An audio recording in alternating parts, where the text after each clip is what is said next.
Good evening, everybody. Welcome to Dire Bear and welcome Falskallan Nights. I am your host, the Bard with no name. It has been far too long since I've ran, and honestly, I've missed it. Oh, buddy, there's been a lot that's gone on. So, I have to say, Merry Christmas, Happy New Year, Happy Holidays to those who don't celebrate the Christmas. Want to say that I hope you were safe, you drank responsibly, and if not responsibly, you were safe while drinking irresponsibly, and that you had lots of love. It's it's been a good season of reflection, that's for sure. But I've been getting my rest up, been getting my ideas jotted down, and everything ready to go. That being said, we're gonna do a couple little format changes here. Since then, we've brought in a new player.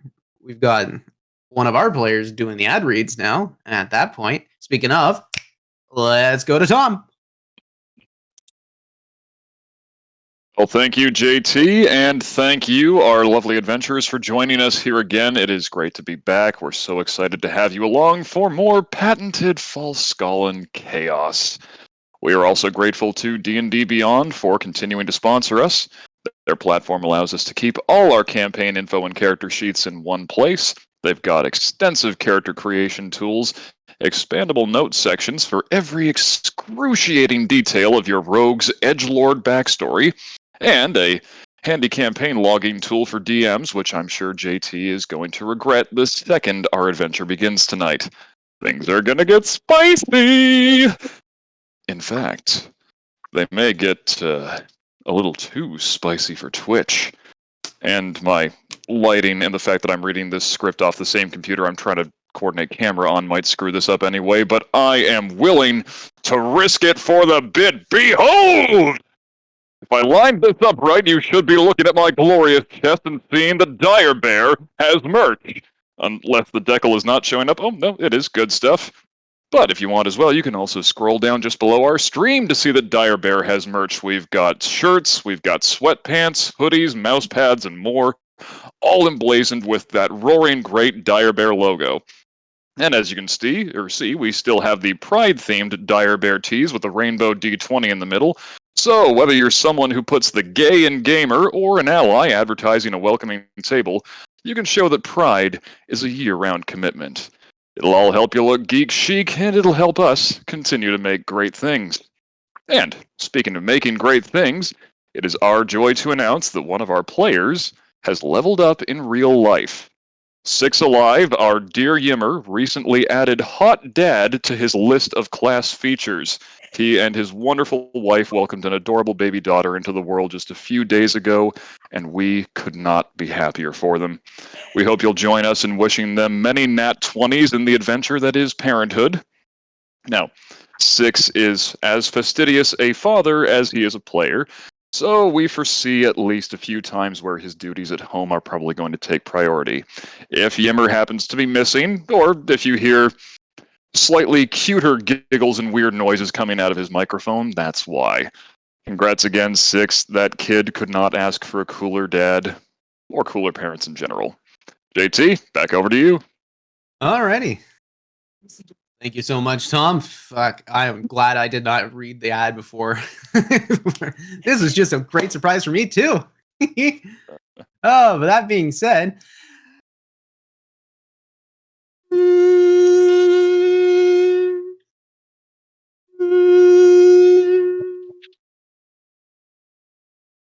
Beatrice, you hear buzzing around your ears.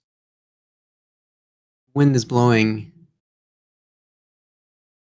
and you feel the cool autumn air blowing in. You immediately jolt up and realize, shit! Late for work!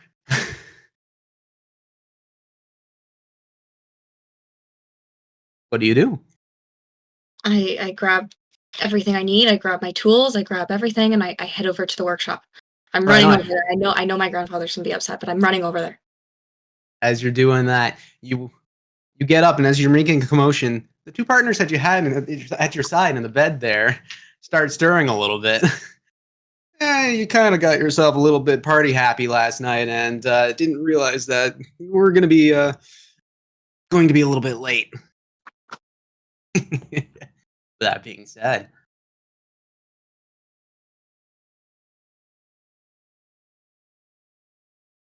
you look out the window and realize, shit, the sun is already up.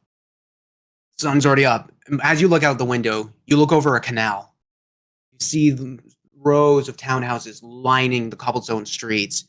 The smell of the air, the breads that are going, a little bit of the smelters going off in the background. You realize, this is home. This is Solness, the harbor at Whitefishmere. You realize, shit, can't do that. Gotta run. You immediately go, running through the town. Very tight knit townhouses lead to almost like a maze. Almost like a maze, but that's all right. You know this place like the back of your hand. You leave your apartment and running through. You hit the quarters. You go right through the murky docks. And there, you see it. The Raptured Rings. Gumpy T's old shop.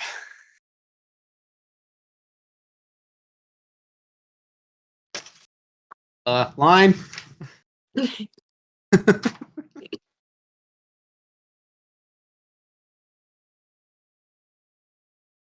Over here. Thank you. This is what happens when I print 12 pages of opening.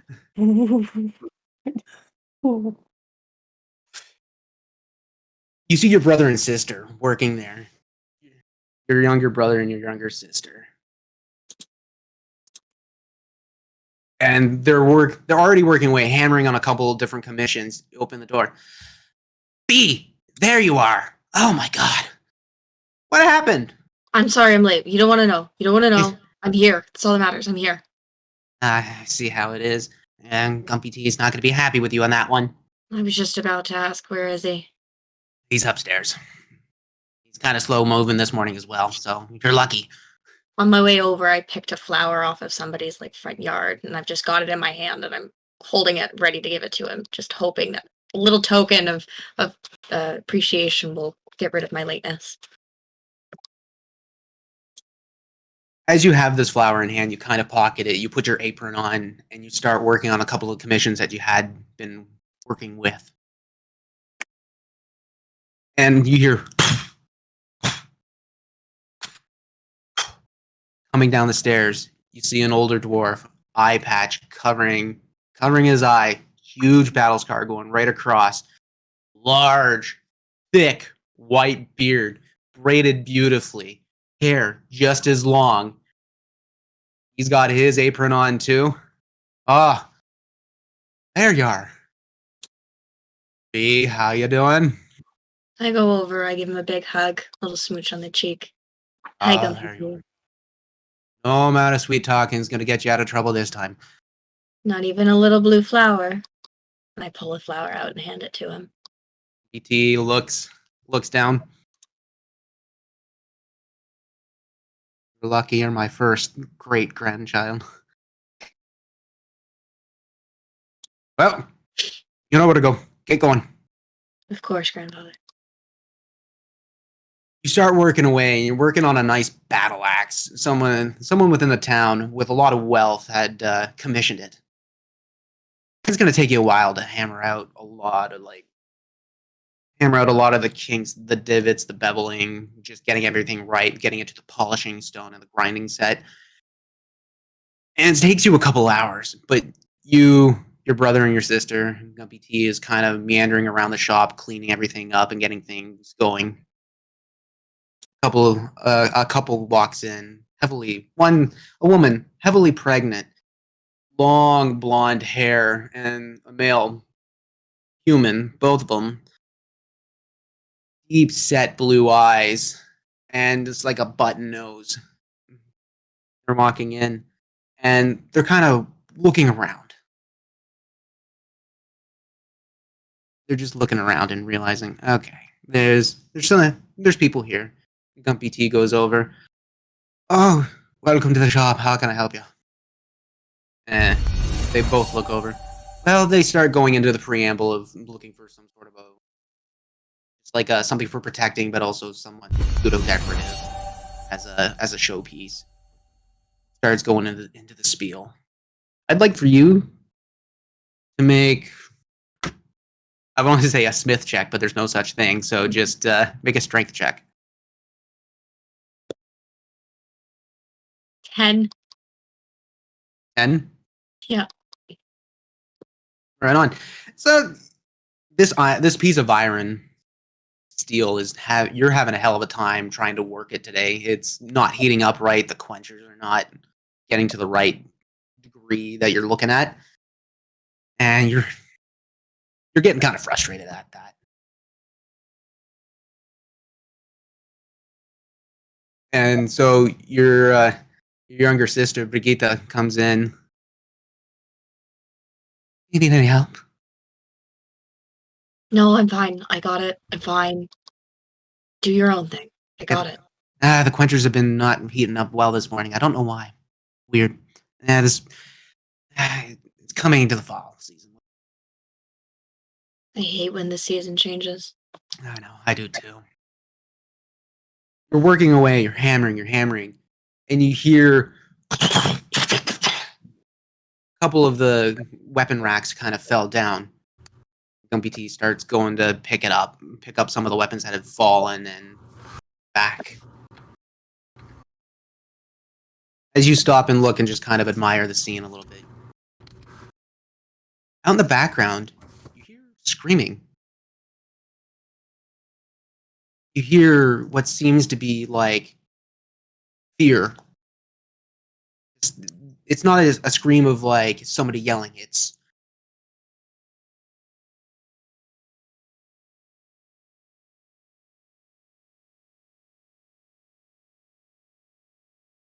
I'm gonna rush out there. I'm gonna put down what I was working on and try and figure out what's going on.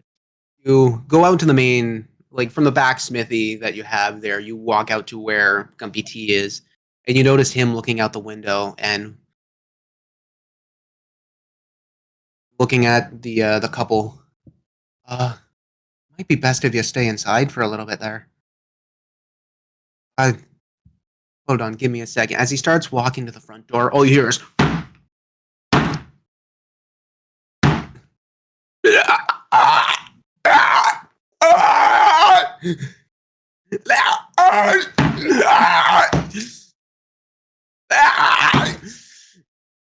just smashing into this door. You don't know what's going on. Gumpy T. Oh, no, that's not right. That's not right. B, Brigitte, back on. Get these people. Get them into the back. Okay? And this is continually happening back and forth. You see one of the wood planks of the door just boom. Just this half choking noise, like somebody's desperately grieving for air. You notice in the background that there's more of them outside, but they're just attacking people at random. Gumpy T looks, he locks the door, he grabs his cane that he had walked down with. Hold on, I got this. He smacks the cane on the floor, it bounces up, and as that happens, it turns into a warhammer. Alright. Hold on, let me see. He starts looking, this door starts becoming bang, bang, bang, bang, bang! Just coming down. I don't know who you are, but you better back the fuck off. This is my shop. There's no noise, just this screaming, hallowed, sucking noise. And as that happens, the door smashes right open. They start rushing towards. Tobias takes one swing, whack, twists the one person's head around. It was only just the one person, but as that happens, more are running, look up and over. Shit. Get them out, get them out! He starts pointing to you, desperately trying to get you to get them out. I'm ushering them through the back door. taking the keys. I'm unlocking the doors. I'm you being caboose while my sister's up in the front. Yes. Brigitte and Belton start taking the two people in hand. You're in the caboose. You're watching your back. Tobias, seeing all these stars swinging once, swinging twice. Bing, ding. You shut the door behind you. And welcome to Falskallan Nights.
Last time on Falskallan Nights. This is going to be a long intro, but we got to recap a lot. So, let's get going. Team Them had uncovered a plot from the cult Lycharas to release the disease Trollsbane into cities. All around Falskala, things have been changing. Things have been stirring. The Team Them had been charged to find and dismantle this plan and to set up a trap within Menestad itself to try and get Izana Ravenfor. With the help of the town guards and the Mage Academy wizards, the magic users, the plan was made, a trap was set, and an elemental was bound to a suit of armor, protecting the city and the festival. When the time came and the cult attacked, the guards in Violet Fury held them back at the main square, while Team Them was charged to hunt down Izana Ravenford, a halfling teenager with a serious set of rage issues. But during this time, unfortunately, she had got away. Recouping in the aftermath, damages were assessed and the total body count was made, and realizing that Castle Menestad had been hit, Team Them had gone in and helped as many people as they can get out, but there was a lot of bodies. One of the seers of the academy was killed, Orlin Velderwin, but as he was killed, he was researching a couple of lockets that Team Them had found. Realizing that Garnham, one of the parliamentary officials, had done this, set the castle on fire, and created this chaos during the time he had escaped. With this knowledge in hand, Spleen, Yimmer, and Diamondback had decided to follow his trail, heading south on the Almond River. Howard and Halsterian staying behind to help the relief effort. Soon, there was knowledge that Izana had been found within the forests around Menestad. So, Halsterian, Howard, and the town's huntsman decided to take the charge and go find her. With both teams hunting their prey, Spleen, Yimmer, and Diamondback had stumbled onto the port city of Lumengai that was being put under siege by the White Hand, an orcish force that 20 years ago tried to take over Falskala and had failed. Following the trail of Garnham into the city, while being barraged by cannon fire, they finally found him, took him out, and ensured that the lockets were safe in hand. At the same time, Howard, Halsterian, and Halsterian had found a bloodied and near-death Isana Ravenford. Apparently, stumble that she had with the guards was much deadlier than before. But as she lay there, dying, gasping her last breath, Howard, going in to make the killing blow, she uttered a warning. You don't know what's coming. You're all fucked.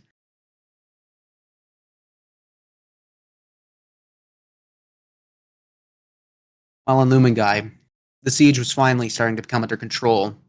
The ports starting to get back into the hands of the Lumengian peoples. It also didn't help that the Ocean's Grace, the flagship and galleon of the Falskallan Navy, had surfaced in between the brigantine, the bark, the galleon that were harrying the bay, pushing everything aside with a giant tidal wave.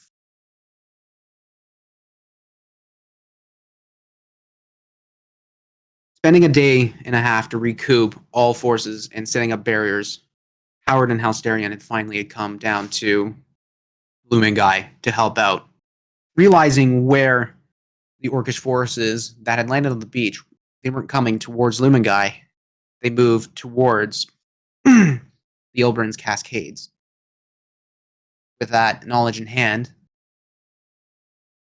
Falskallan naval leader, Emerald Envy, had set up a strike force, rush in, try and take out as many of the orcs as they could before reinforcements had come in.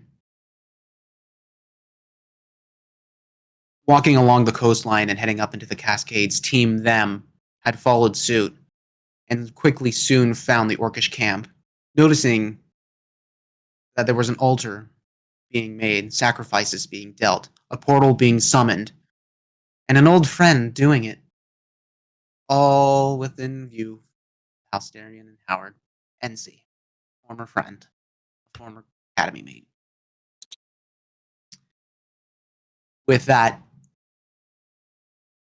camp was attacked. It was surrounded, pincered, and rushed. Without any sort of preparation, the orcs were caught off guard. It was a slaughter. Both sides, Emerald Envy and the General Corteg, duking it out while Team Them were trying to dismantle the portal as best they could. But unfortunately, Enzi, seeing how everything was going, had jumped in, had escaped. And at the same time, Halsterian was beckoned, asked. Failing his wisdom save, he willingly walked in, finding himself in the middle of nowhere. Completely blank space, pure white, near blinding in its own right, unable to gain his orientation.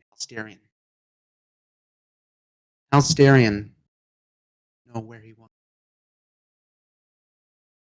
After minutes, hours, it seemed like, of walking in just random directions, he saw a figure, a shrouded figure, who claimed to be the Fate Changer.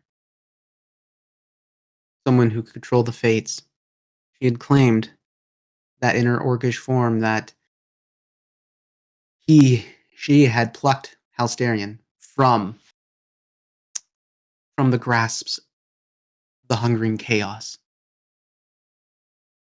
This being creature of malice, a creature of hunger and destruction, doesn't know how to stop, doesn't know where to stop. And revealing itself to Halsterian. Just a shrouded black visage. Only defining feature were orcish tusks sticking out.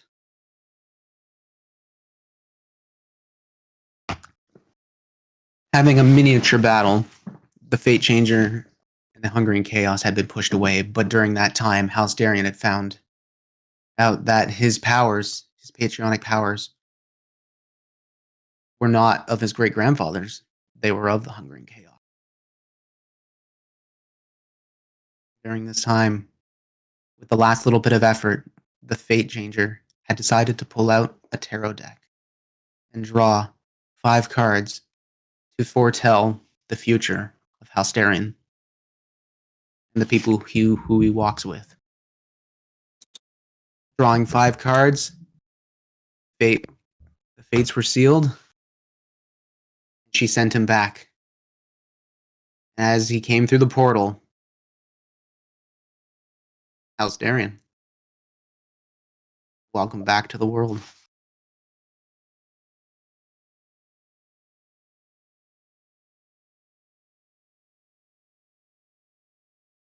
It has been. It has been 3 months since this, and autumn has now turned into winter. You guys have all decided on what you guys were going to do during this time. Howard and Halsterian were ushered back to Onver just to study Halsterian out, not knowing what he had gone through, but Halsterian feeling extremely fatigued, not seemingly shaking it until around this time. You'd been at the academy, researching, going over, figuring out what was going on. So, we're going to start this game off with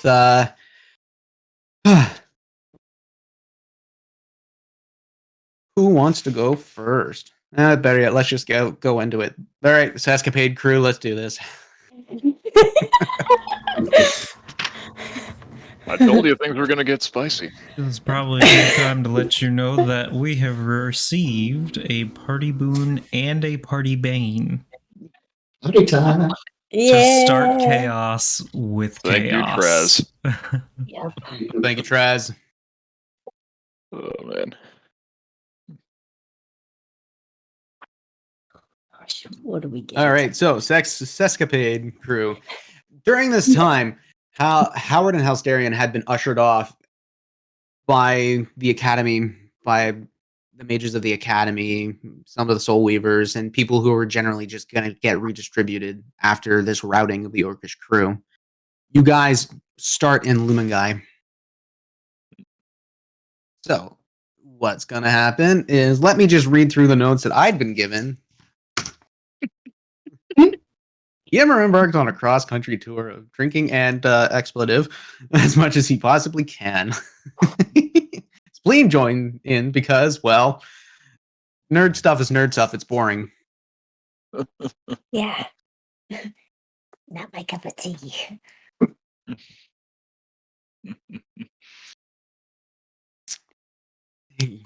So you start doing that. So you start looking around in Lumengai and realize that, well, this town is absolutely right. Fuck.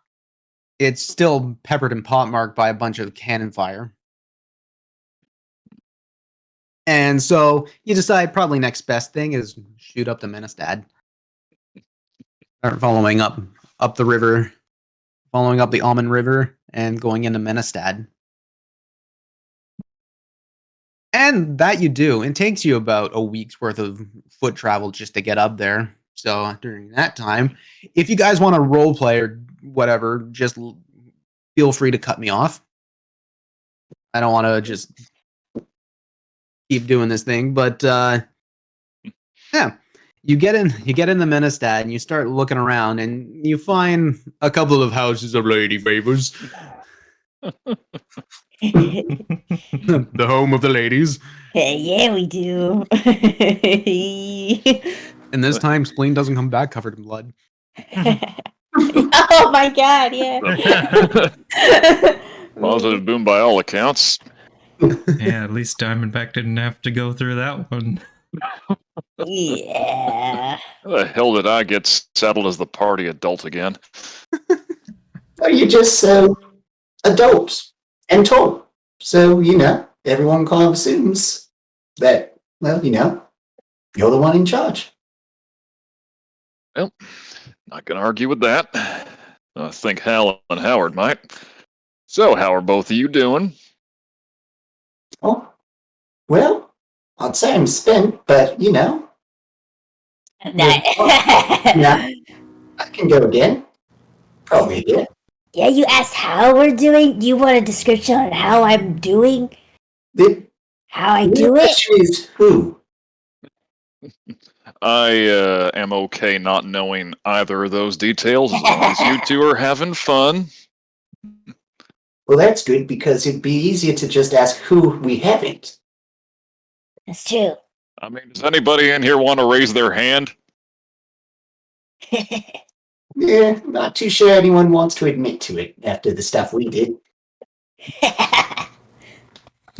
Fair enough. I have a consent form. A consent form that I made. Didn't Because know last you time were. I did it, I got in serious trouble. It is true. I signed it and 100% needed. Otherwise, you might have guards following you afterwards, and yeah, it's quite a time. Really should join us sometime. That's all right. I ain't really looking for that sort of thing right now. Fair enough. The room's always open. I am incredibly aware. I think I might just, play some tunes down here for a bit. Yeah, well, something with a beat, just something we can really, time things to, if you get my drift.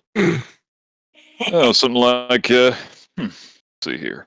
It's been a long, long time since we had a night like this, or maybe it's a morning, so hell no, don't you go ringing the bell, we'll miss the best part of this story, and gods, no, we just want to fuck a little more, oh, we don't really want to drink alone, no, we don't want to go home.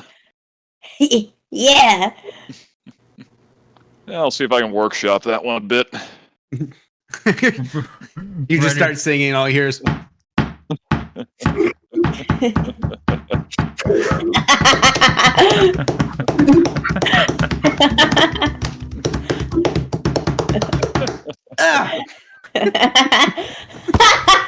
my god. I think I'm gonna like this place after all. Right about that time, you get a voice in your head. Hey, Hal's up and seems to be doing all right. Doing a little better than he was last week. Just checking in. How are things over there? Oh, bumping. It's Yimmer and Spleen are well, I don't think they've caught anything yet, but they might want to see a cleric whenever we link back up with you.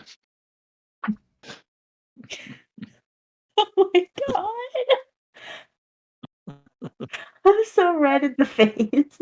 Howard's just like, note in book. Make them see a cleric. If I've got words left, I say, glad Hal's back up. as you say that, Halsterian, Howard, you're in the middle of a Tenuate Kobold's seeing chambers. He's looking you over, and you have a Soul Weaver representative, first officer and Essence Shaper, Eileen Hobarth. She's a high elf with a very stern face and a very good, like a very, very like sharp attitude, but gets to the point and is looking you over. In a Tenuate Kobold, this older human male, just like full on male pattern baldness, hit him like a damn truck, and he's got like a very round and soft looking face, very hard creases of a life lived, but you see in his eyes of just absolute like kindness and intelligence. Looks up. Starion, how are you doing today?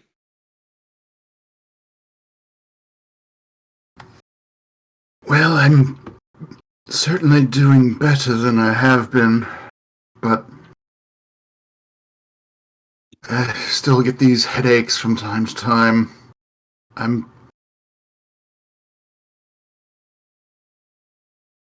Has there been any updates from Elris about the other magics I asked for? Seeing if we can maybe not rely on these,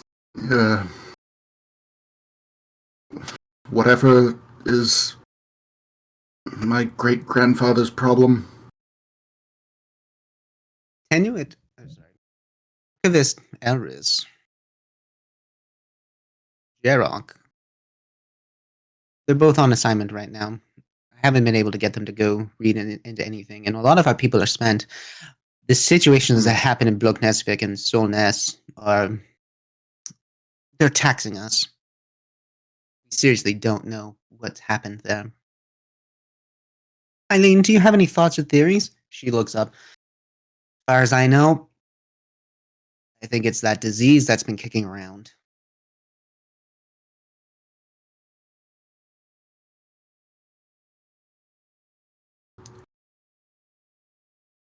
It's still rampant. Has there been any more study into those mushrooms, the spores there? We have a couple of our archivists and some of our specialists within herbology looking into some of the samples that you guys have actually looked up. Of course. Good. We're looking into it. Honestly, we don't know at this point what is going on, but those are our best shots. How is the spread compared to before? Is it getting worse? As far as I know, we've put Solness and Blosnek into quarantine, although Pride Shifting Amber had done quite well at containing it. So at this point, Bloknesvik is pretty much saved, but Solness is out quarantined.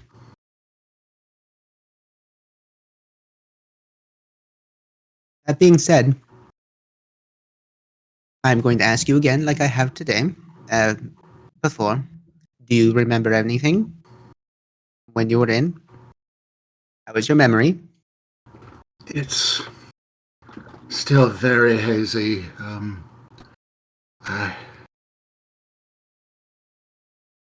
I remember there's something that's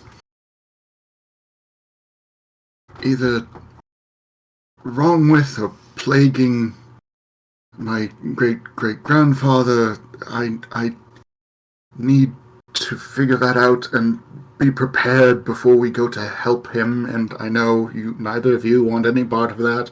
I understand. But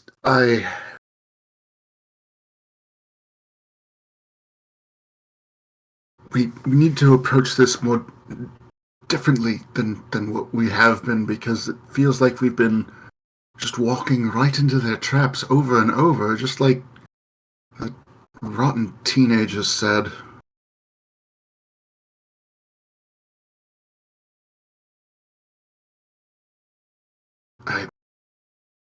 Sorry, Just gonna put my hand on his back. I'll relax. Take your time.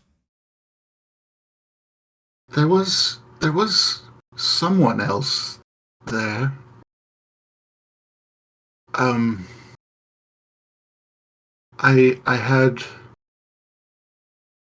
had a reading of sorts, and it was I was given these tarot cards. I do have them on me at this point, right? Yes, you do. And so I was going to say, you physically do have these cards. And I remember where I got them. They were from this reading. It was from someone important, but I can't place exactly who it was that was there. But she was there to help. Eileen Hovarth looks up as soon as you say tarot reading, and you, as for someone who is like, she's attentive, but like as soon as you mention tarot and somebody else there, like she looks up. You receive tarot cards. If you have a better explanation than my memory, then please present it. But yes, that is. I received a reading, and Arian, these I'd like for were- you to make a history check, please. absolutely.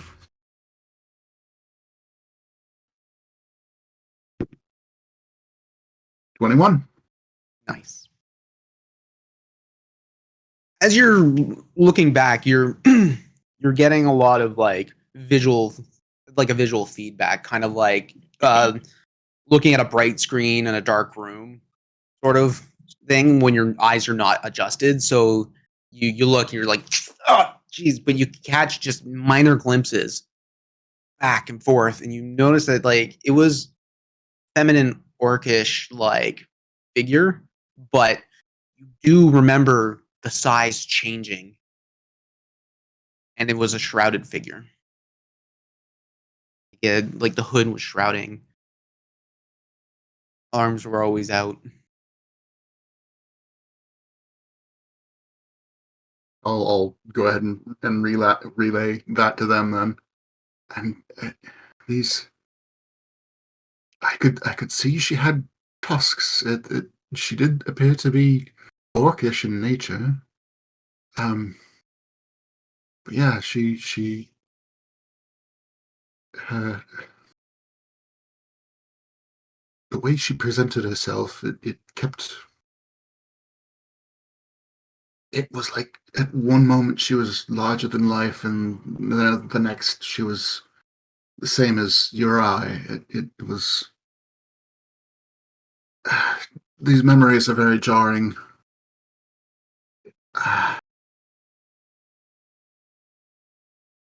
Yes, though it was certainly it was an orcish woman.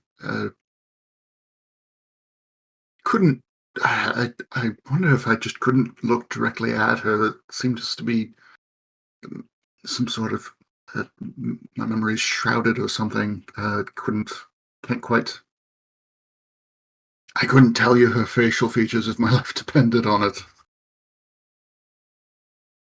I think you're telling me enough. Cobalt, you think you know what he's talking about? He looks over. I am not one to really know about the gods, but if it was somebody of importance, might sound like the Fate Weaver. Eileen looks back. That kind of sounds like you were touched by fate. Is that a good thing? And NBC scandal. Doo doo.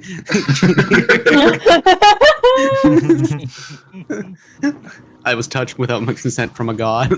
These are their stories. These are her stories. All right, Tom, go into it. In the world of Falskallan, there are several factions all trying to kill each other.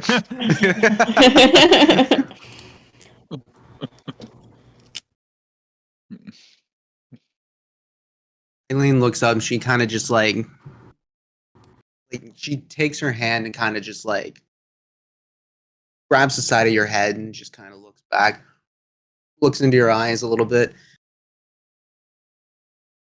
Well, if you got tarot cards and you say it was a shrouded figure, that's definite signs of the Fate Weaver. Why she picked you, I don't know. I'm sorry, she's real? Oh, yes. Part of the three sisters. Soul Weaver, the Fate Weaver, and the Soul Binder. Binder gives life. The Fate determines the life's direction, and the Soul Weaver is the one that ultimately heals, takes away the soul.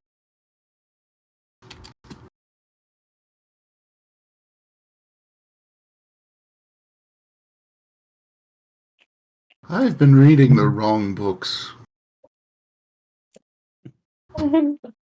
It is stuff that's only used for the Soul Weavers. There's no practical knowledge within the arcane, any of them.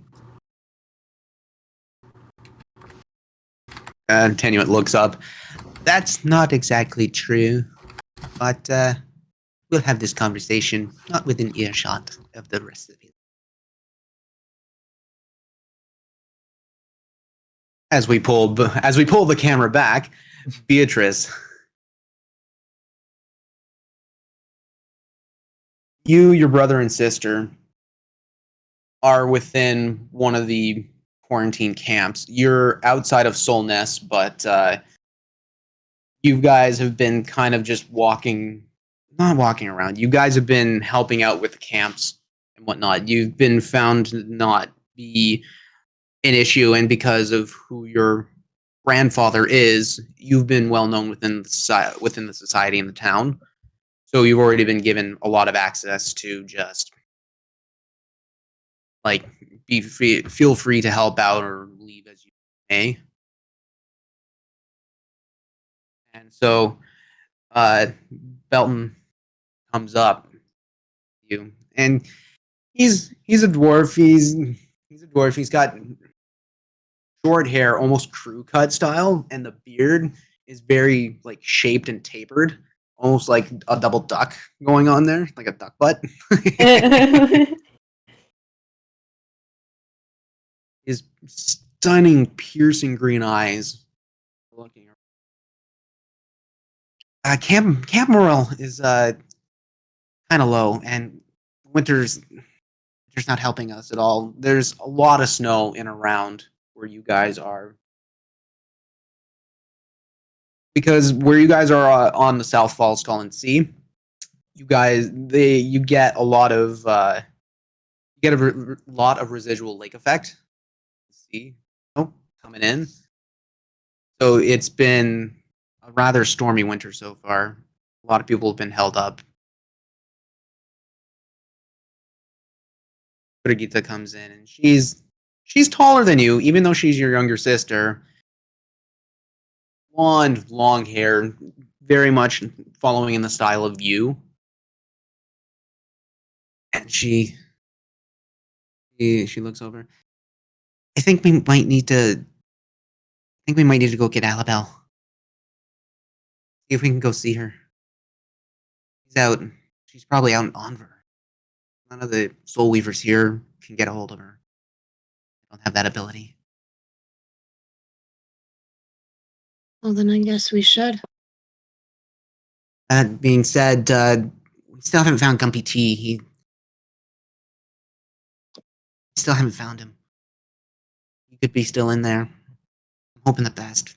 Yeah, knowing him, he's probably alive and thriving. He can take care of himself. He's been through worse. You've heard the story, so have I. Of course. God. Yeah, hearing him fucking tackling a fucking orc. That was funny. Jumping off a roof and 5-star splashing him. That was even better. He's got some stories.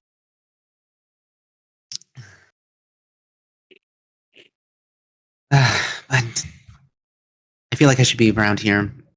My abilities, I do have an in with the Soul Weavers. I just need to start. I think, And I'll go find Alabelle. Yeah, I think it's best for you to go. I know you can handle yourself. You're Gumpy T's favorite. He trained me well, what can I say? I know. And you turn around, bitch. Heard that. What are you gonna do? I take one of my hand axes out and just throw it at the ground in between her feet. Make a dex. Yeah, you're throwing it. Thrown weapon. Make dexterity attack throw, please. Attack throw? Oh, goodness.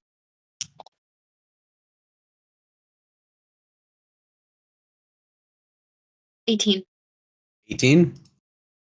Good precision. You're not purposely aiming for her, and it lands perfectly, like blade into the ground, sticking up, and the ground is already like it's hard packed, like ice and mud put together, and it's hardened mud, so it's not gross. But even then, it still lands right between. We're getting good at that. She comes in close. She kind of just gives you a hug. Grab your things. Be safe. It's all right. We've got everything here. Right, Belton? And you see Belton just kind of druid crafting a couple of vines, playing with the kids and around, keeping them entertained, throwing like an imaginary butterfly, like a fey butterfly, just off. I smile, watching him. He's always been much like our father. Unfortunately. But go. Do your thing. I give Keep them you both a updated big, if we can. big hug and a kiss, and I grab my battle axe, grab my pack, and off I go. That you do. Where you are, you would head north, following the trails of the Altad River. Now, that being said, Sescapades! You've been having a romp and a half out in out in the Iron Bridge district in Menestad. Just finding any houses of the ladies' favors or the house of the manly favors. Bit of column A, bit of column B. You know, you gotta spice things up. I'm It's into right. anything that breathes. If it breathes, we can fuck. And some things that don't breathe. Listen, don't talk about my ghost girlfriend. I mean, she doesn't have to know, but I don't know how ghosts do their thing. I mean, could she be haunting us right now? Oh, I hope so. Oh, actually, I like that. Let me know if she's watching. Yep. That's. I wonder when Howard's gonna call. Howard called? What did Howard say? I mean, he checks in every now and again. I update him on your respective healths and try to do our best to check in on Helsterian. Oh, yeah.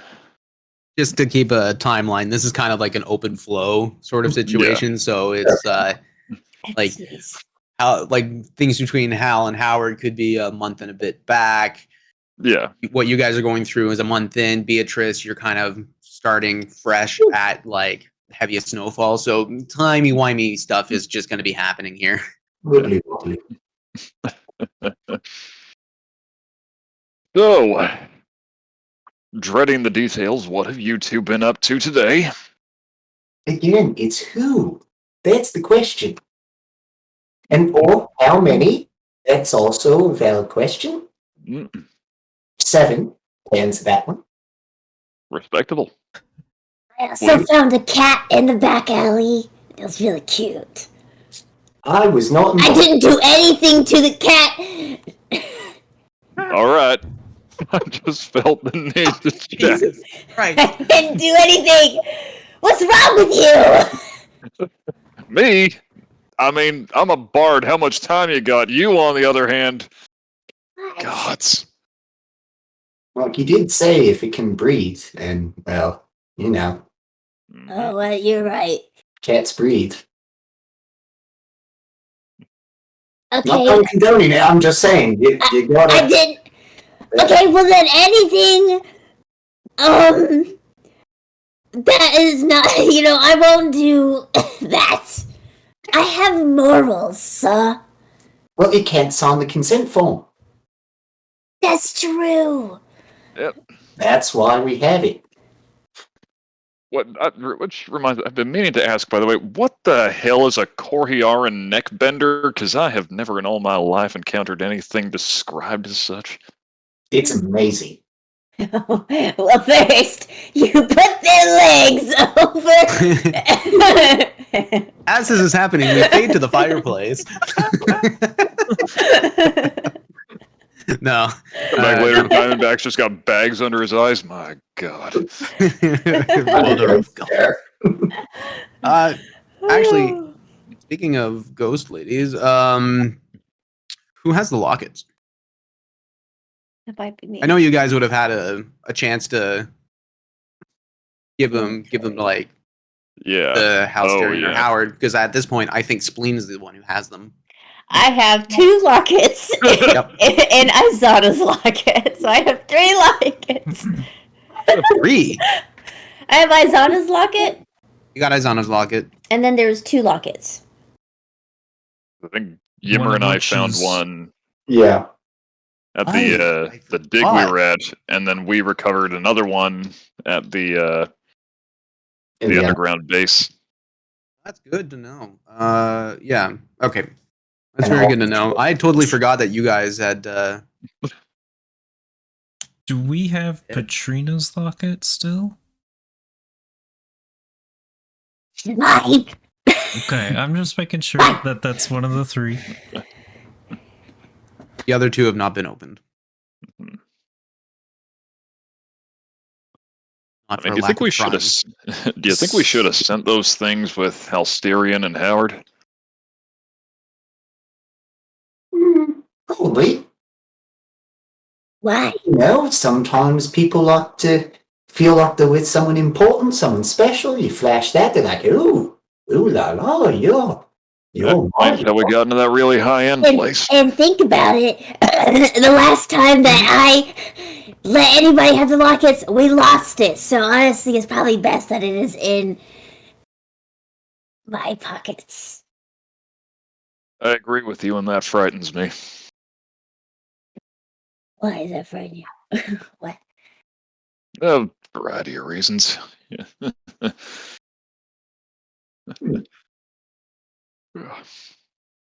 But yeah, considering how many times we've disrobed and re-robed and disrobed and not robed, it's quite impressive we still have it.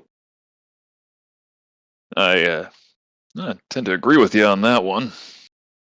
I mean, do you want me watching satchels to make sure that stuff stays, all right, or You can watch Well- it if you want. I don't fully disrobe all the time. You know, these have straps for reasons. So it's like partially. So I just kind of buckle off the unnecessary ones, and there's certain things that are kept on just for the kind of the aesthetic. Do Oh, you they're all necessary. do you magic Mike though? All this stuff is just like.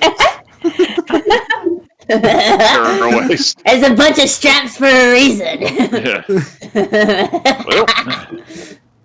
Well, as long as all parties are consenting adults, I am okay with whatever happens. Sentence I did not think I was going to be uttering today. Me neither.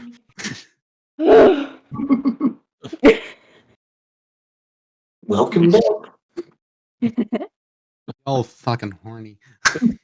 I'm not. Yeah. You're the most horny. The fact that you haven't shown it scares me.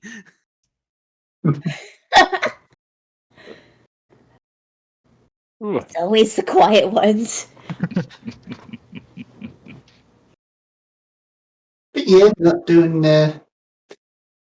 too much else. Trying to go to the nicer places, if they let us in. Yeah. Well, bathing usually tends to help with that. Yeah. Oh, there's But like we're in the place with that spa we went to, right? oh. I think it is nearby to here, yeah. Yeah, let's go check out that guy. Yeah, works for me. Where are my notes? Also, did you guys notice some people, shady ass people that keep showing up in the background? They keep looking in our direction. Oh, I didn't. What'd they look like? Shady. Well, you gotta be a bit more specific. We're Considering where we've been frequenting lately, shady is kind of the norm. Suspicious.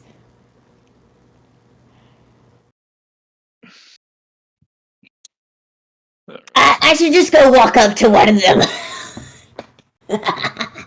Well, You start walking up to one of them, and as you do, you go up and you realize it's just a normal looking man.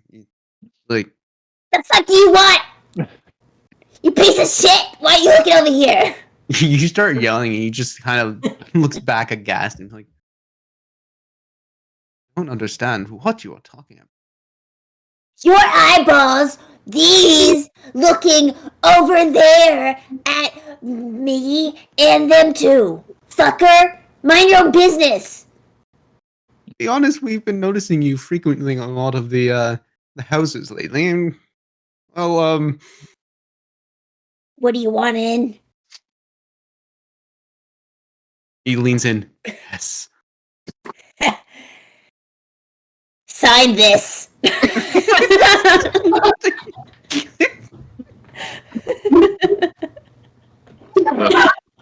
the fuck is this? He very just- much so does. Why am I doing this to myself?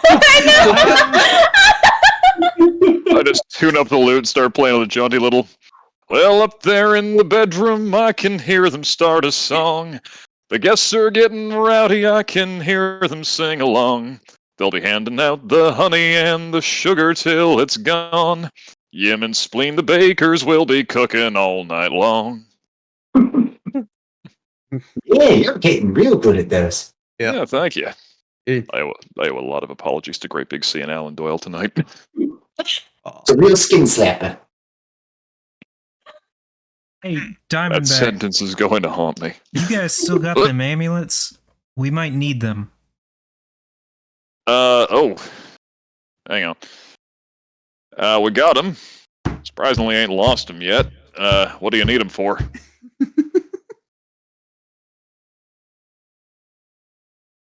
They're still in Ministad, right? Yep, they're still in Ministad right now. We might have made some breakthroughs. Not really sure.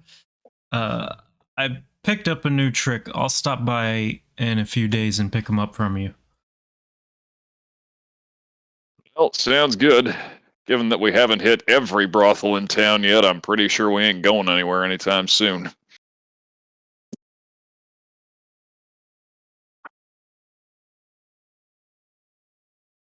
And a couple days go by. Howard, you come in. I'm assuming you're using teleportation circle. Yeah, I assume that Ministad and Unver are the starting ones for me. Yep. Until you start making your own circles, those are the only ones. You come in and you see the Master Summoner. Kind of surprised that you're able to do this on your own, realizing, oh, I see you can do this now. Yeah, I'm picking up a few tricks here and there. And during this time, you notice that the castle is actually still in the middle of being repaired. There's a lot of the signs of the smoke and the damage that had befallen this castle. But given that it is almost made of pure stone, the repairs are slow going. That being said, you rush up and out and you head into the Iron Bridge district and the military quarters, whatnot. You walk in on them in the bathhouse of the Upper Shallows, where the man without a hand.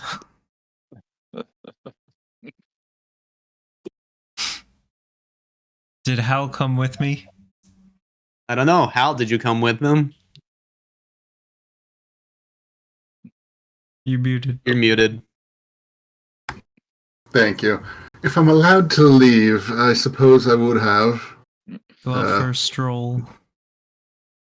Yes, I desperately need to stretch my legs.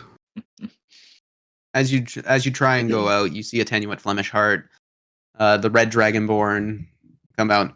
Where are you going? For a walk. I'm going to be joining Howard for some walkabout, checking on a couple of friends. A walkabout. Where? Howard? Ministad, we should be back by tonight. I wouldn't recommend that. Don't know the state of him going in and out of those things.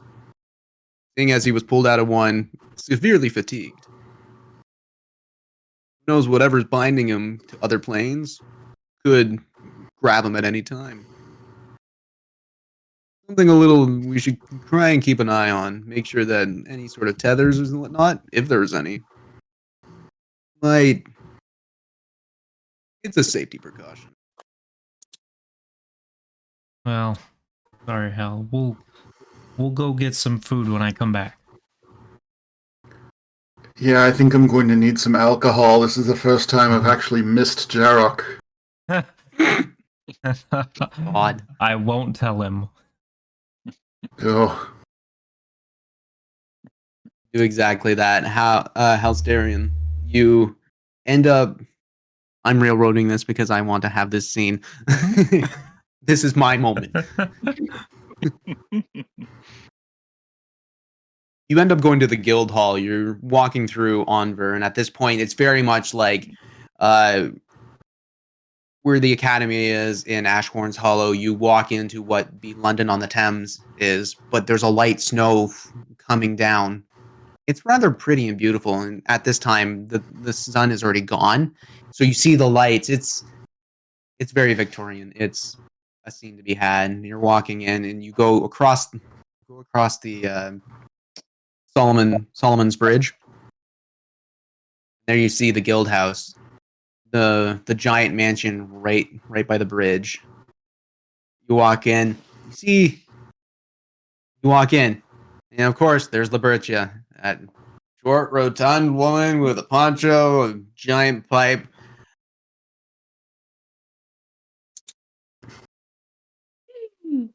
What the fuck are you doing here?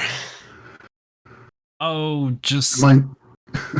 Hal, Oh. you're not here. Or Oh, Howard, you're I'm not not. here. It's I'm just mixing Hal. up who's who. Never mind. Am I not allowed to visit? Of course you're allowed to visit. I'm still asking what the fuck are you doing here?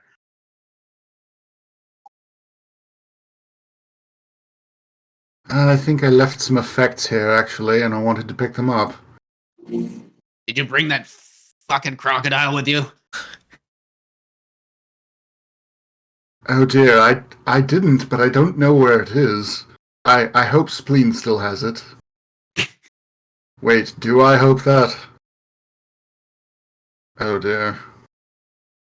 It's not with me. Yeah. Well, if you want to see a show, stay here for the next couple days. Pride's gonna have her fucking panties in a knot. It's gonna be great. Oh? Oh, didn't you hear? Oh, Golden Cavalier's coming back with a Kodurian viceroy. He's gonna be held up here. It's gonna be fantastic. Viceroy. Yeah, Here, here. yeah, here. Or at least for a walkabout. It's great. I haven't seen Pride this stressed out in a long time. Okay, well, I'm going to add some, perhaps brandy to the list of effects that I'm picking up here. Perfect. All right, you know where the mess hall is. Get going. Thank you. You start walking in. Ugh. Now where do I go? There's so many opportunities.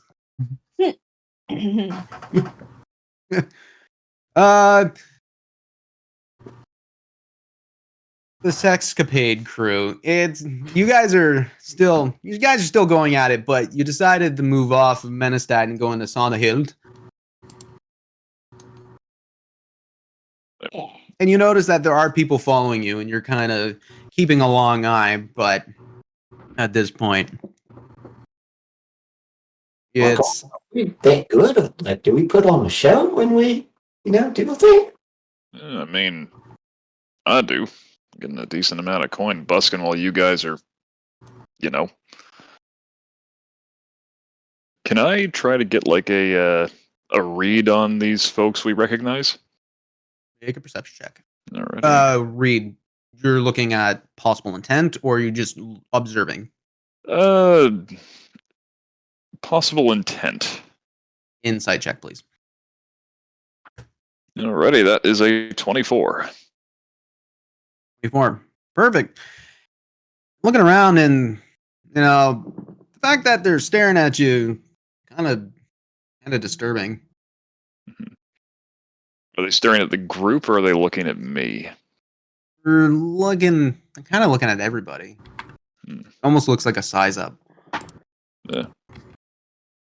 Alright, well, we can ignore them, or I can go have a chat, see if it's just another one of those situations where they want in on the party. Well, it's been a while since I've gotten into a tumble. What do you think we, go shake 'em down? Well,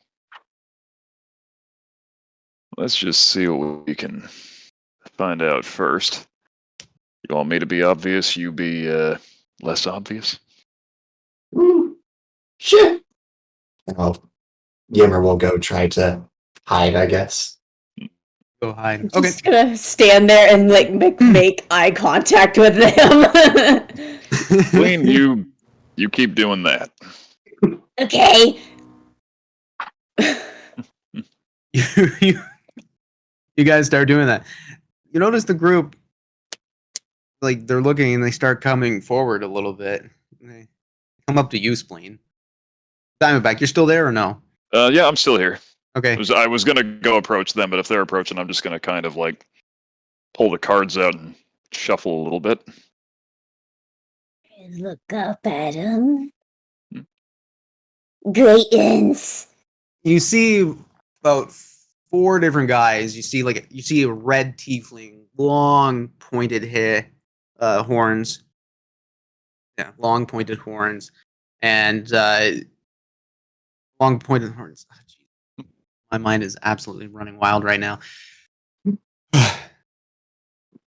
And the other humans, all different variants of skins and shapes and whatnot, and they come up.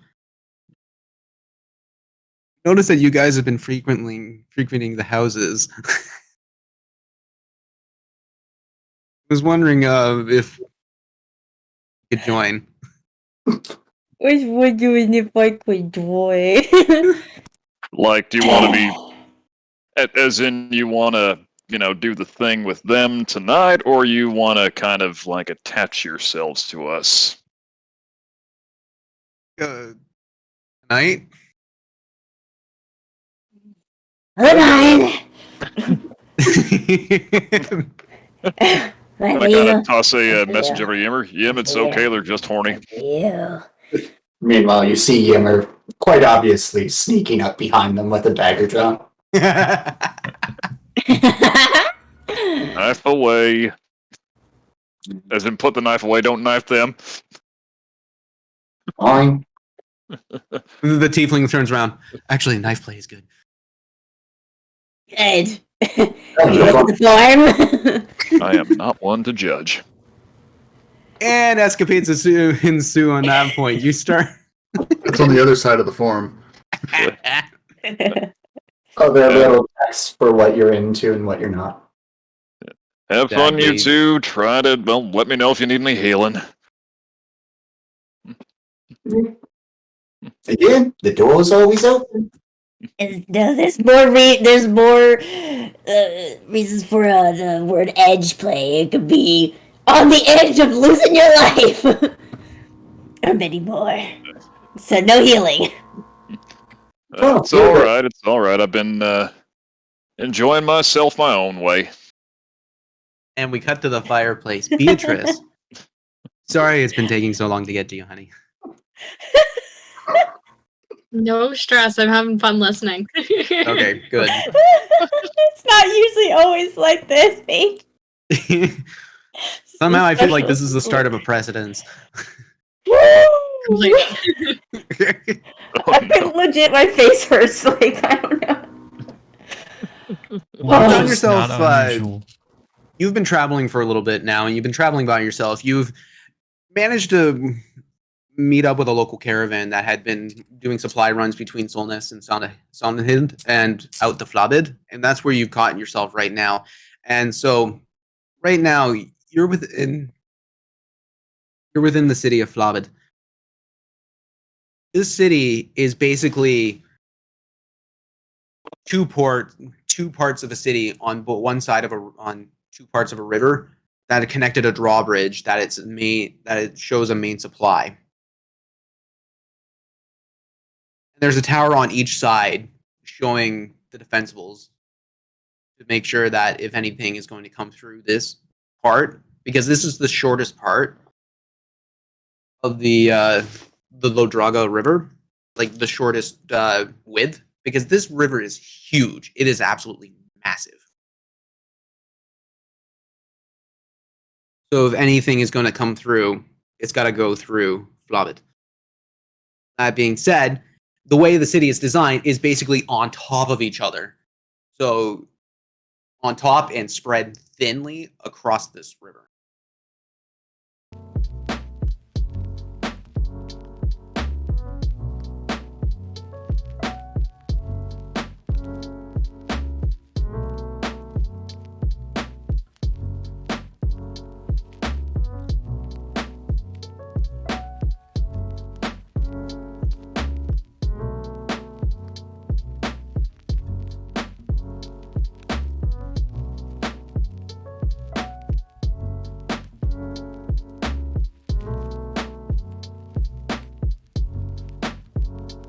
No? Hello. Juju?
Hey guys, sorry about that.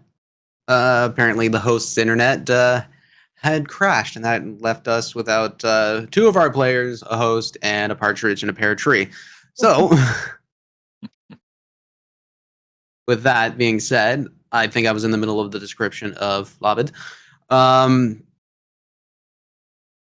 not too sure how much was actually said. That's the thing. So, it's a city that's built. It's a city that's built on the shortest length across a river.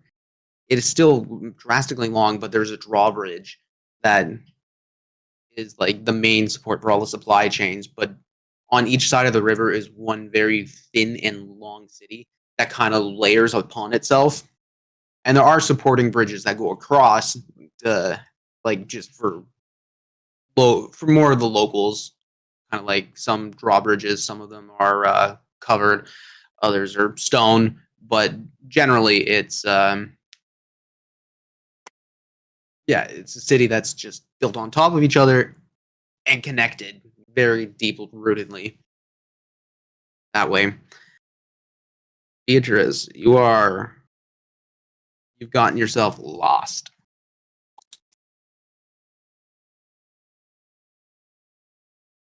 I will head to an inn. You'll head to an inn. All right, I would like for you to make a history check. Oh, See if you can God. remember.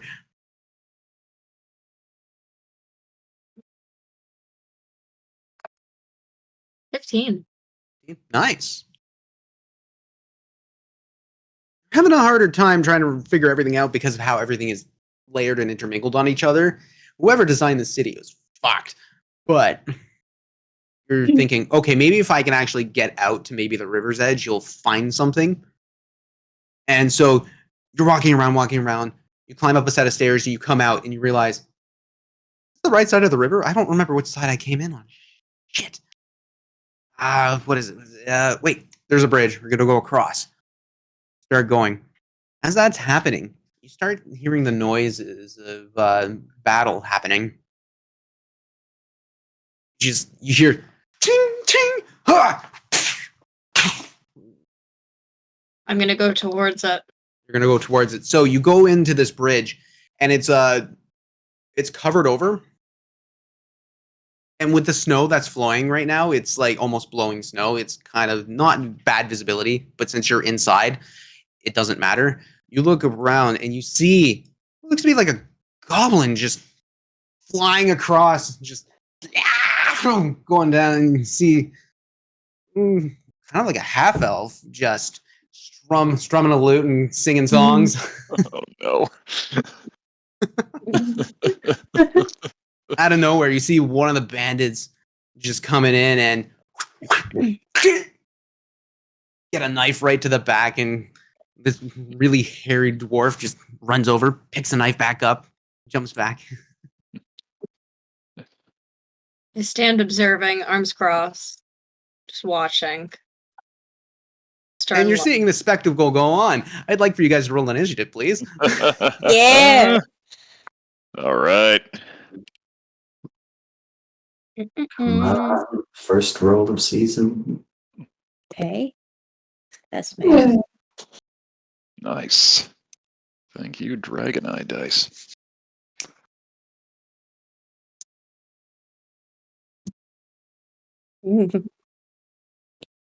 Okay, so 25 to 20. 20. 22.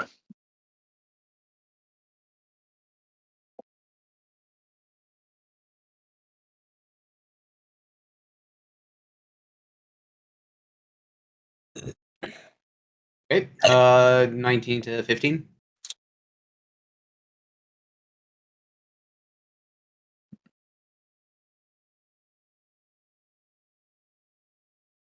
15 to 10.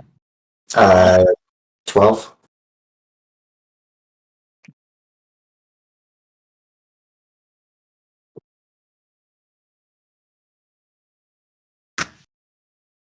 Cool. That being said, I'd like for you guys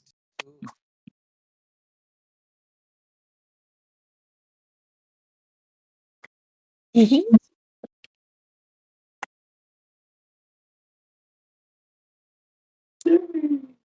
It's battle time. Yep. Go and get some new friends. Go and get some new friends. Again, why do you have to keep bringing them back? It's unsettling. Yeah, but you never know when you might need another body. All right, Diamondback, you're first. All right. So just for you don't have to There you are. go into details, but just for my own knowledge, was there preamble to this or No. cool? No, we're doing it this way. Yeah. Doing it All right. live. So I just kind of look out at the bandits and I go like, oh, you sorry sons of bitches really picked the wrong group of people to cross. So I start kind of strumming up a song, and I just sort of see here, sing out to these two in front of me. Take on me, take me home. I'll be gone in a day or two. Well, I cast Shatter on him at its usual second level. Alrighty, which one are you throwing him at? So it's a point I can see. It's a 10-foot radius, so I want to see if I can capture or catch two of them. So probably like right about there. Right about there. Okay. Yeah, Yep. you aim it right, and as you hit the high, I think that's a high C. Yeah.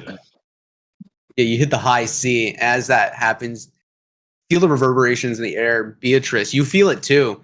And you're like, Jesus, that is shockingly great, but also really loud. And you see just at this point,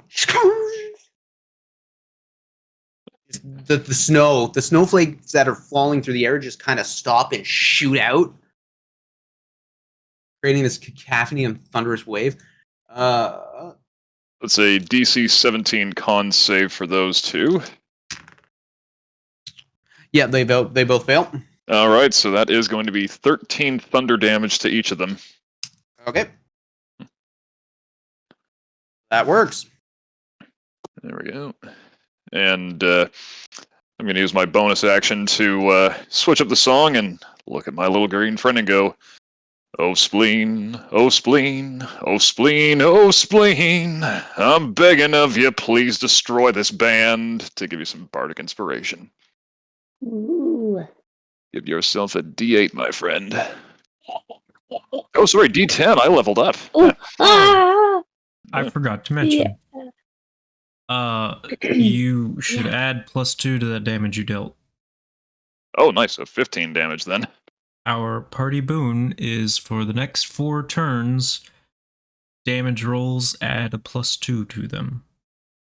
Ooh. All right. What's our bane? Yeah. You'll find out. Oh, God. Okay. That being said, all right. So that's your turn. Any movement? Yeah, I am going to. Actually, no. You know what? I'm gonna kind of just stand my ground. All right. So yeah. So you won't back down. No, I won't back down. I had to. All right. Yeah. So now it's the bandit mage turn. Getting hit by that shatter, he reels back. Just you notice that there's a clump of lightning in his hand. He brings it down, fires it straight ahead. Beatrice and Diamondback, I'd like for you to both make a dexterity saving throw, please. Right on. Dex saves. I'm good at those ish. Not at that one though. 3. Oh, 11. buddy. We're gonna do this. Oh. No. Ooh, Mm. that's some spicy damage. No.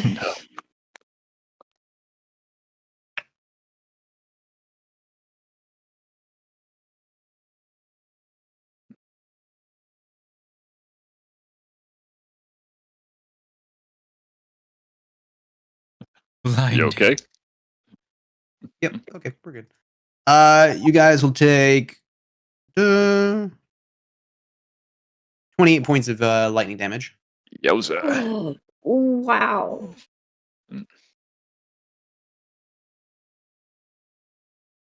Hey, maybe you didn't pick the wrong bunch. Does that, and he's gonna take a couple steps back. And he's pointing out to his. Oops, sorry. Yeah, right there. He's gonna point out to the group. Come on, guys! You know the bounty. Get them. No, Doesn't matter if they're dead or alive. And with that, that is the bandit's turn. Spleen! Okay. So seeing that and hearing Bounty and having the song, I just wipe the sweat off my face and throw it through my hair. And in the process, I'm raging, so the transformation's going with it. And I am going to come up to this poor chap right in front of me. And I am taking a swing with my battle axe. Boodalooks. My battle looks. My headphones is giving me the warning. that the Beatrice, did you roll batteries- into the initiative? Because I don't think I have you here. Yeah, I was 12, same as Yem. Okay, cool. Good to know. I have one. Not have you not included. Does a 16 hit that man? The 16 will hit this man. You see that these guys are all clad in like leather armors, even though their cloaks and furs are kind of covering just to make sure that they're they're warm. Okay. Ow. Elbow. Okay. Roll for damage. So let's say 7. So 7 plus a 4, 11 plus 3, rage, 14, then plus 2 from the boon, 16 damage. 16 damage. Cool. That's all right, cool. Okay, and then coming from the other side here, I'm going with the war pick and smashing him in the hip. Let's see if I can shatter some bone there.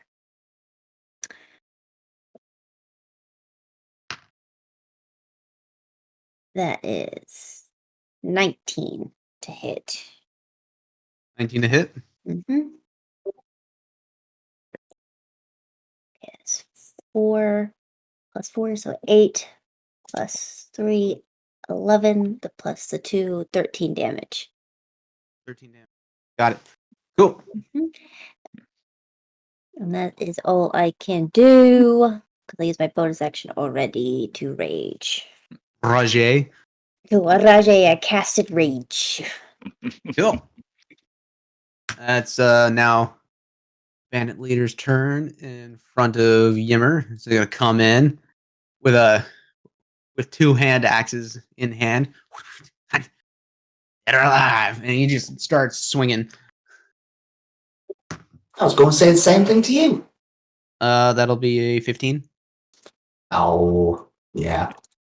Just hits. Cool. Yeah. That'll be 12 points of damage. Let me see. I'll do an uncanny dodge as a reaction. Okay. Nice. Yep. Yeah, you can definitely do that. So he takes the first hand axe, comes in wide. As you do, you see the angle and realize, oh wait, you just jump right back, but it was not enough. So you get the axe right across the belly just a bit. It's not enough to create a lot of damage, but it's like, whoop, whoop. Oh. And he's gonna take the offhand, roll for it. That's a 20, not natural. Okay.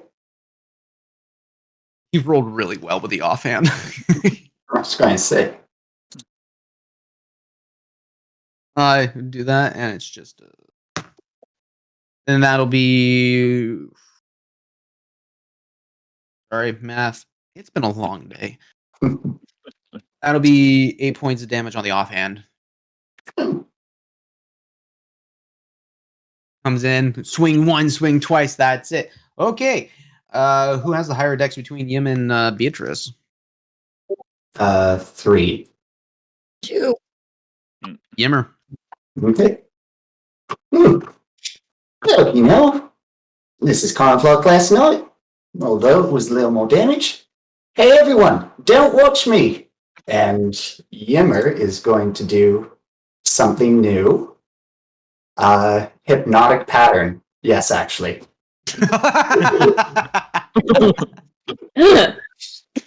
Okay, so that's I love wisdom. It's a Wisdom 15 save on everything within 120 feet that can see it. God, Ooh. you are that guy. And yeah, Yimmer just kind of pulls out a handful of powder and then just starts running around or just kind of waving his hand in the air. And it's just kind of going out into the air in a 30-foot cube. You cast Rave Dust. Yeah, I have the thing I was gonna... Remember that thing of Jack Black with the canisters? No, I don't know this one. Or at least I don't think I do. Oh, that. Oh no. Oh yeah. Yeah. Oh my gosh! So, yeah. So he ever starts doing that and pulls it out and somehow gets into a Speedo even though it's the middle of winter. So you If you had the stats, woo! Starts doing that. So what was the save? Wisdom 15. Wisdom 15. Okay, so that's 2 successes and 2 failures. So the one in front of you actually fails and the one in front of Spleen fails. Okay. And that's everything? So that would include is that all enemies or is that just everything? Who each creature in the area who sees the pattern must make a wisdom saving. So everything. Everything. All right. So Like Yinger said, don't look at me. yeah. I look. Agent of chaos. I think at this point where you are in the tunnel there, Beatrice, you can't really see what's going on. Mm. All you hear is "Don't do this," and everybody's just looking over. Just Look, I'm gonna look. all right. So Diamondback, Spleen, make a roll. It's a wisdom saving, right? Yeah. 30-20. Oh, well, I did 17. Good. Wow. Like, oh, hey, I remember that part. Oh. So they are both or anyone that's failed is incapacitated and has a speed of 0 until they take damage or someone else uses an action to shake them awake. Okay. That works. So Diamondback, you are good, or Yep, 30-20. nice. Okay, so yeah, all of you guys are good. Right on. All right, that being the case, that's done that one there. Beatrice. Sorry, hold on. Movement, anything else, or Matt? No. No, okay. Beatrice, sorry, forget. Yeah, I'm got hit with that one thing, so I'm just kind of on guard, just watching. Keeping my distance because I don't know what's really happening. I don't know who's the good guys, who's the bad guys. So not doing much with this action. I'll ready an attack just in case. Okay. But just watching. That works. All right, so you hold an attack action.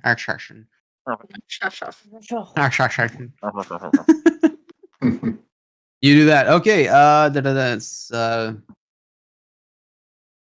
a Spleen, but that one, so that's got to be shaken awake, right? Yeah. Or take damage. Or take damage. Okay, so at that point, that's its turn. The one that saved was. Oh, and just so you know, it's a concentration for up to a minute. So that's how long it lasts. Okay, so we got that one. This guy comes up. He's gonna take his hand axe, go against Spleen.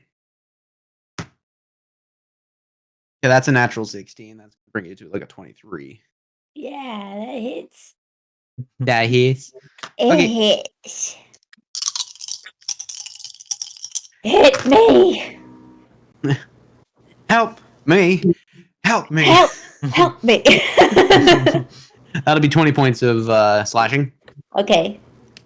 He comes right up with comes up. They're all wielding like hand axes. They're kind of just like a gang coming at you. Comes in, whack! Comes right in underneath. Kind of hitting you right underneath the armpit there. It hurts. Gives you an ouch kabibbles. That Goes for a worse. second attack. That's a natural 20. Woo! Oh. That's okay because I rolled shitty. Total is going to be. That's 15 points of damage after modifier. Okay, so That'd be 7. 7? Yeah. I Okay. rolled really bad on that one. Oof. That's alright. That's okay. All right, and that's that bandit's turn. Diamondback. All right. Spleen, you doing all right? Gonna take that as a yes. So I kind of strum up my lute and kind of softly sing. Save me if you can. The time for me has come. Let me be the one that got away to cast Healing Word on myself at 4th level, because that hurt. So, It's gonna hurt a little more. oh, So the Bane is subtract 4 from your next healing. Oh. Alright. Ooh. At least that was only on me. Ain't Well, great, but it'll you got do. So your, that's your part of the Bane out of the way at least. yeah. So that's going to be 8 hit points back to me after all the maths. Okay. Oof. It's better than nothing. That's true. And I'm going to 5, 10, 15. Hang on. Can't see the damn grid. So. You can select the token and use the arrow keys to move one at a time if you want. Oh, never mind. That is good to know. I do have enough movement to get to about here, though. I draw my sword and I say to this wizard, "You wouldn't happen to be working for somebody by the name Tobias of Caith, would you?" And I'm going to attack. Because Healing Word's a bonus action. Cool. So, pulling it up. First attack is only only a 9. So I'm guessing that doesn't do shit. No, that will not hit. All right. Blade Bard, attack number 2. Ooh, that's better. That is a 25. As a 25, it barely hits. So I am going to do one of my flourishes. Let's see here. Hang on. The thing, so spend one of my Bardic Inspiration dice, so I'm adding a D10 onto this. And I am going to do a defensive flourish. So the extra D10 damage is going to confer a bonus on my armor save until the start of my next turn. Regular damage is 7 plus, nice, 8. So 15 damage total, and until the start of my next turn, my armor class is 23. Add a +2 to that damage from the boon. You got Oh, right. So that's 17. 2 more turns after this. Oh, buddy. So that's your turn? That's my turn. Sweet. As you come right up, you sing the healing word. You feel your wounds heal, but you hit that G note wrong. So you're like, fuck it, fine. Sword out. You and your classical rapier training come first slash out, and the mage just kind of steps right out of the way. But as that happens, you happen to hit one of the buckles of his books, so it kind of just falls right out. The second one, easy, right across the face with that hit, and you cause a lot of damage on that. You hear him just scream, It ain't worth the bounty. To pick your clients better. Ain't worth the fucking bounty. As that happens, he's gonna cast Dimension Door.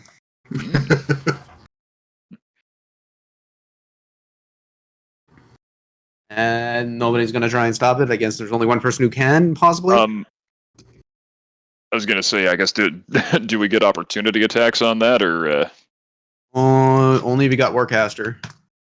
I don't. I believe it's only Warcaster that can do that. It's a teleport. I don't think you can. Yeah, no. Worth asking. You would have to counterspell him. Yeah. So with that, he's gonna, if there's no counterspell coming out, that noise exactly. You see the doors, the arcane doors open up behind him. He kind of just jumps back as they push on through. It's almost like two saloon doors just. Yeah. That's my. Do I? Is there anything recognizable about this guy in case he pops up again? I mean, there's a giant scar going right across his face. You're going to be a giant scar going right across his face. With that, spleen. Yeah. Okie dokie. The one that just hit me, I'm just gonna just slowly turn towards him and slash. Fucker. Ah! I dropped my dice and it's dark under there. I'll come back to it later. I'll grab a different D20. Okay. I'm gonna use. Let me add the modifier to that. Math. And I'm going to add the inspiration. Okay. 14, so 14 plus 3 is 17. To hit. Yes, that'll hit. Brain. Okay. That's not what I need to grab. I need to grab D8. Nope. 4 plus 4. Because he's incapacitated, he gets, I think it's advantage as well. Oh no, I'm hitting the other one. The one that's. Oh, you're hitting the this one. Yeah, The one that got just hit me. Okay.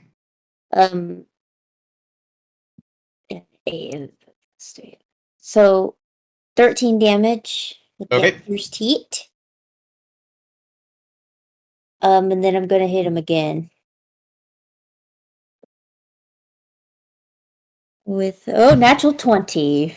Ooh. Okay. Boy. Okay.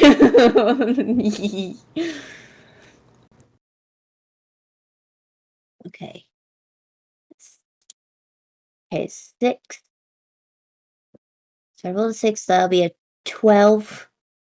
And then plus 4, 16. Plus 3 from rage, 19 plus 2 from the boon, 21. And then I have, I think I have brutal critical, right? Is it a thing? Yeah, you get that at level 9. Yeah. Where is it? Oh, you can roll 1 additional weapon damage die. Oh. That's the best part about being a barbarian is like you get a natural 20 and then everything just unlocks. Okay, so 21. Do I double the brutal critical?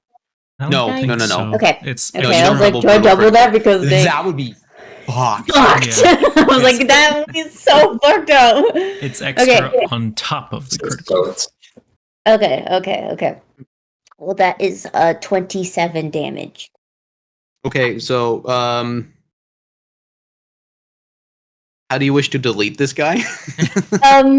Yeah.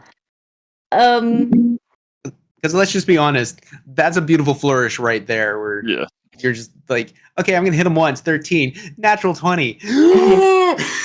Yeah. I'm gonna hit him in the side and be like, yes, yeah, you like it. And then I'm gonna take my freaking war pick and then pick him up his hoo-ha. Be like, it wasn't that impressive at all.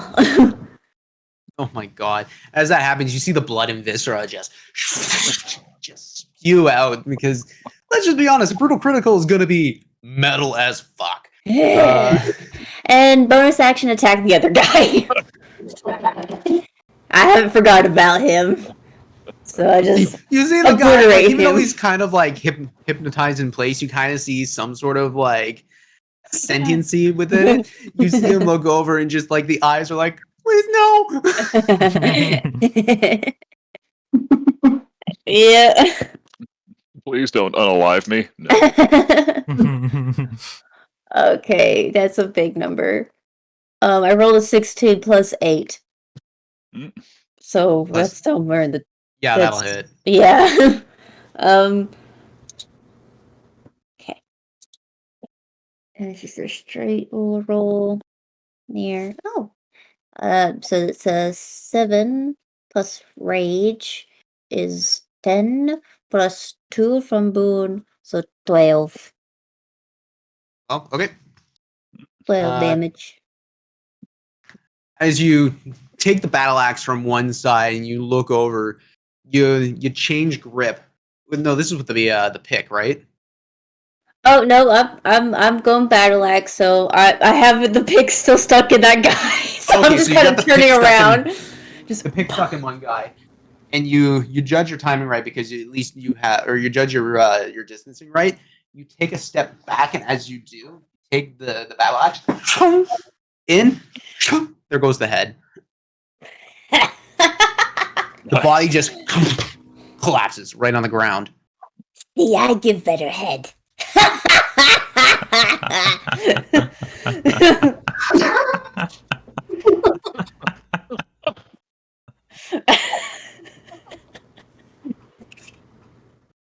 What have I done? What have I allowed you guys to become? It was building all last season. I've been waiting for this. Honestly, I'm happy we're all back. I complain, but it's a complaining of love. I know. I missed this. Okay, with that being the case, Spleen, you done? Yeah, I'm done. Okay, so it's the bandit right in front of Yimmer. You can't do anything. Yimmer! Hey, Diamond, we want this one alive? Probably best to not kill if we don't have to. You can go back and tell whoever hired these bastards, and I'm pretty sure I know what happened to them. Besides, ain't like he can do anything to us right now. We got, what, a minute? Yeah. We do. He doesn't. All right, well, let's Okay, get so the hell at this out of point, here. I'm just kind of suspending Yeah. rounds. Yeah, because Yeah. Okay. So, we're gonna execute him, kind of. Yeah. If we're gonna do that, if that's okay. yeah. So, Beatrice, by all means, if you want to come in or not, that's up to you. Well, you definitely heard a small giggle when Spleen made the comment about gotta give better head. Chuckles at that, and she just continues to stand there and watch, not really saying anything. I mean, at this point, you kind of see, like, Diamondback and Yimmer are kind of focused on the guy. You, Spleen, you're kind of shaking everything off, and you notice that there's a person watching down the bridge. Oi! You one of them blokes? Maybe. What's it to you? Well, just kind of depends how you walk out of this situation. I mean, no harm. She Okay. slowly walks over, puts both of her hands up. I was just enjoying the show, really. Well, glad we could entertain you. As this is happening, Yimmer, what are you doing with this guy? Are you just continually dancing right in front of him? No, in this case, Yema would kind of go behind him, go behind him and just cross the neck. Oh, so you're killing him. Oh yeah, I'm executing him. Okay, cool. So, I mean, I can make you roll for it, but let's just be honest. It's like sneak attack. You're gonna get a critical on that one. The guy is basically paralyzed. Yeah. Well, I guess that's one less to follow us. Oh, that reminds me. Animate dead. No, for fuck's sake. All right. So how do you do that? How do you do that? So Yimmer reaches in, pulls out this kind of lump of kind of red fuzzy material, and then just shoves it in the corpse's mouth. A little bit comes out of the neck, and then he shoves that through there again. And As you then, start, so as you start casting Animate Dead, you see the fungal growth kind of just like stitch up the cuts that have been made on this person, and then all you hear is, that's right, let it out, get it out. and then that sucking noise stops. Beatrice, that sounds extremely familiar. Yeah. I was gonna say, that sounds like the attack. What did you just do there? What was that? Oh, hello. Hi. Oh, just brought back this guy. Thought he'd be my friend for a bit, follow us around. You see this corpse starting to shamble up, just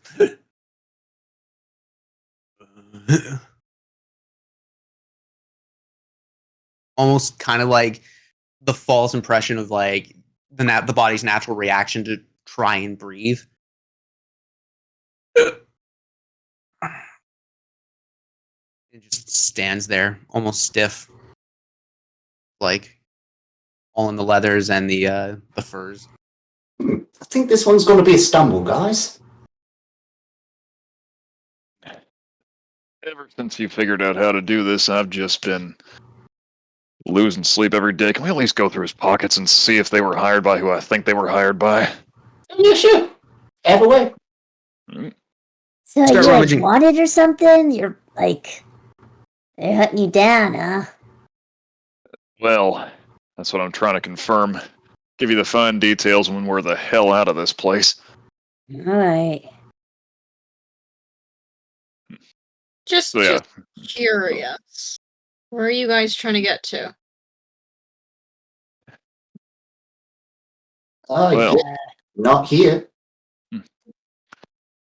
We should get back with Hal and Howard. They were in Enver, right?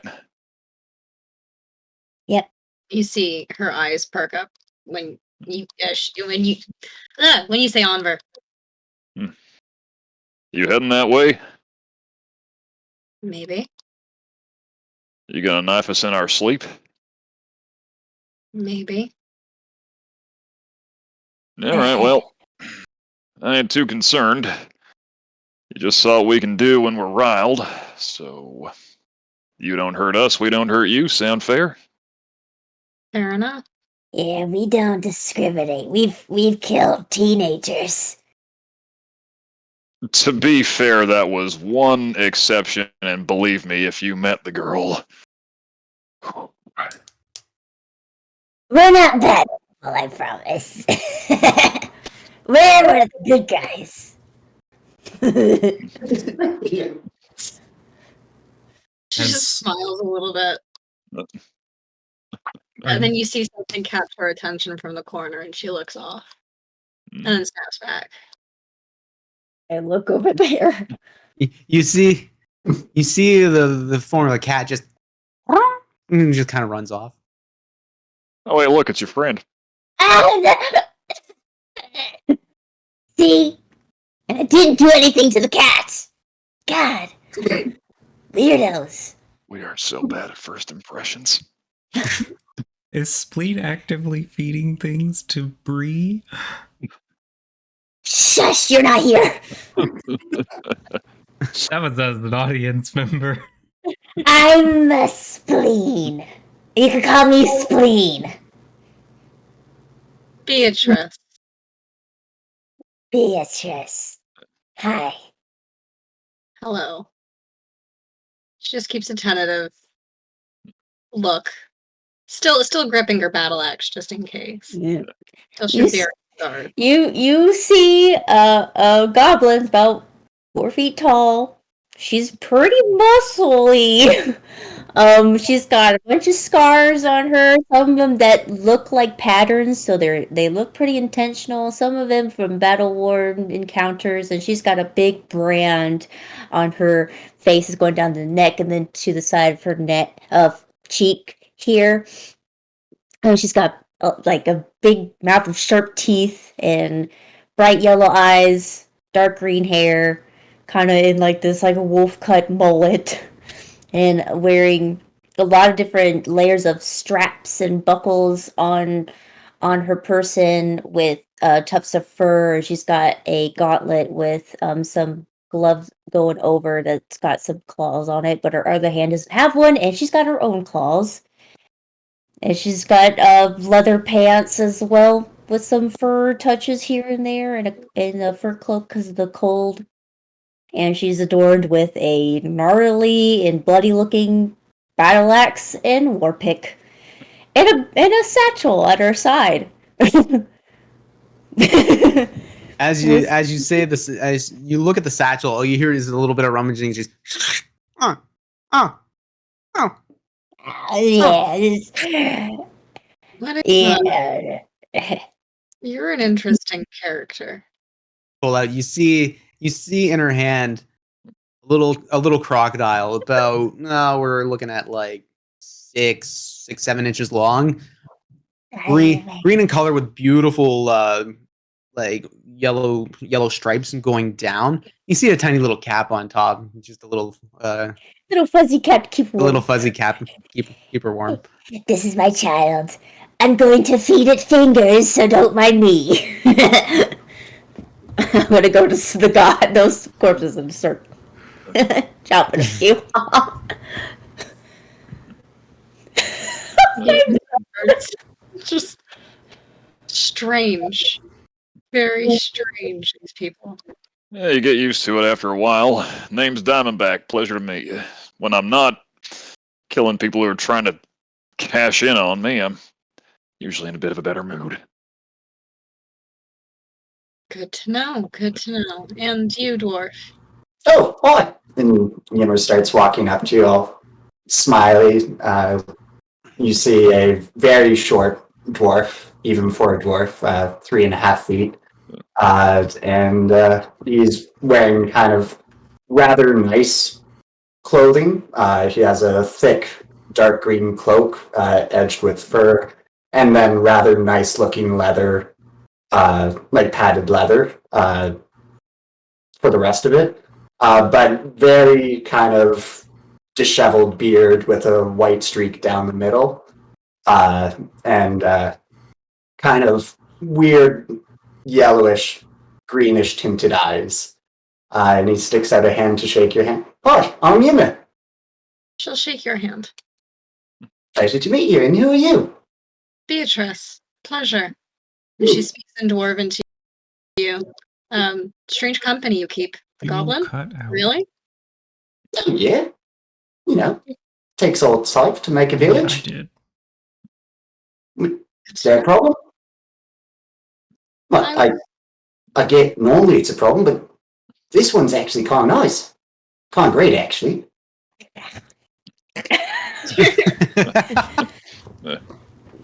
I'll have to learn that for myself. Oh, you have to sign a waiver first. What for? And I say in Dwarvish, don't ask. Let's go with it. You'll be great. She returns to common. So you're on your way to Onver. What do you need from Onver? To not be here, I guess. Is that what we're doing? Well, Get back to protection the mostly. responsible ones. Yeah. And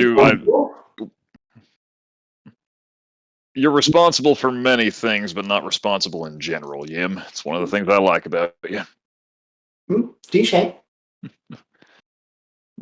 I kind of have been... Oh, sorry. No, go for it. So have been going through like the bandit leader's pouch and like anybody else who's left on the ground their pouches to try and see if I can find any clue as to what they're after, if I think it is what I think it is. Well, you go through the bandit leader's pouch and you realize that there's no active contract there. There's just like there's a bunch of old bounties that they kind of just kept. But you're looking through and you realize, okay, there's nothing for someone for a man named Havildale, but uh,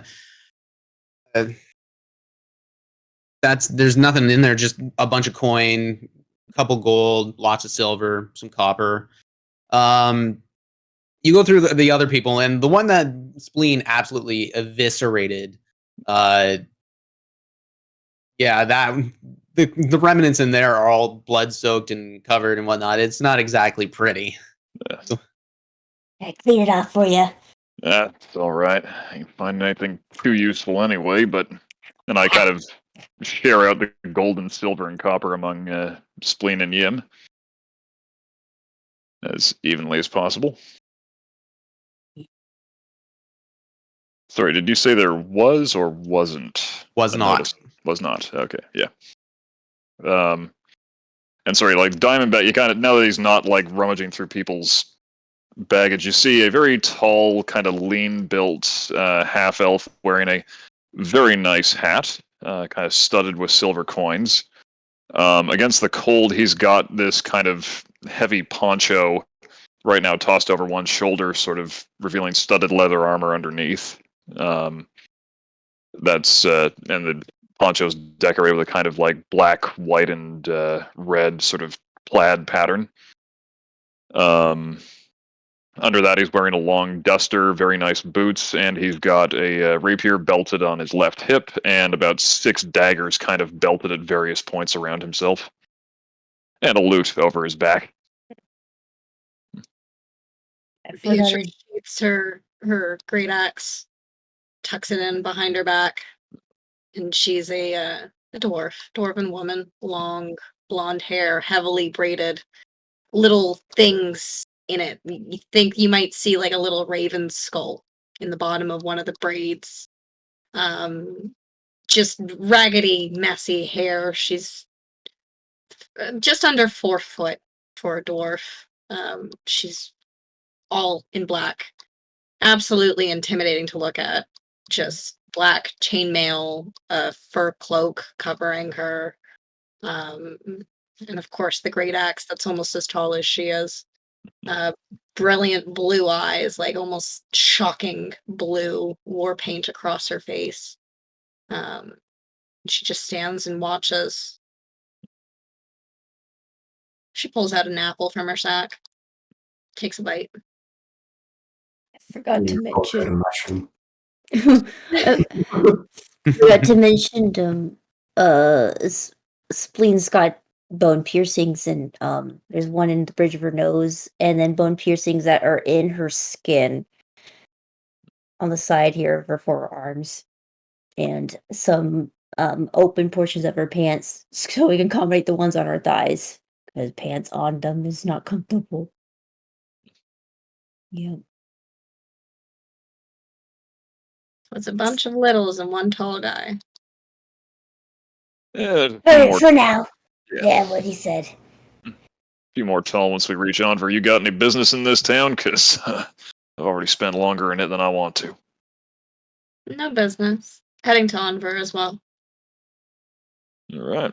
Use the help getting out of this mess of a city. Whoever designed this place is head straight for the hells, that's for sure. Well, I like the cut of your jib, and you certainly look like you can take care of yourself. Yim, Spleen, sorry to cut the escapades short. I got my fill.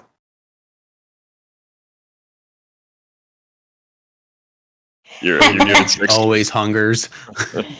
For now, just for the first couple of days. You're muted, Yimmer. Yep. It's muted. Well, fantastic. And once we're far enough away from here and I don't think anyone's listening, I'll tell you why I'm so damn twitchy. As that happens, you guys start leaving town. Howard and Halsterian, you've been continuing the examination processes and the Yeah, the examination processes, and you've been walking around town. You're free to go, but as you stop into the guild office, you see mayhem going down. You walk right in, and Libercia's just sitting there, kind of just with the cheekiest grin on her face. You see Crimson Pride, this tall, red-haired woman, like piercingly blue eyes, a very, very soft features, but clad in just this heavy plate armor that is dyed red, going back and forth. We gotta put this up here. We gotta put this up here. Jesus, he's coming. He's coming. Oh, Jesus, he's coming. Gotta do this. Gotta do this. And we're just like, calm down, sweetheart. Please. Seriously. You're gonna give yourself an aneurysm. Wait, hey, Bryony, where are you? And you see this druid come out in this beautiful green flowing gown, just with a bunch of pastries in her hand, just one stuffed in her face.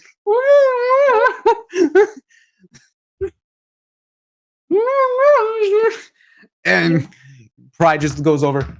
Oh, sweetie. He just comes over and gives her a hug. Help me. Save me from the man. She looks up. What do you mean the man? He's not gonna judge you. He's like, I know he's not gonna judge me, but I just hate it when he comes in. I hate it.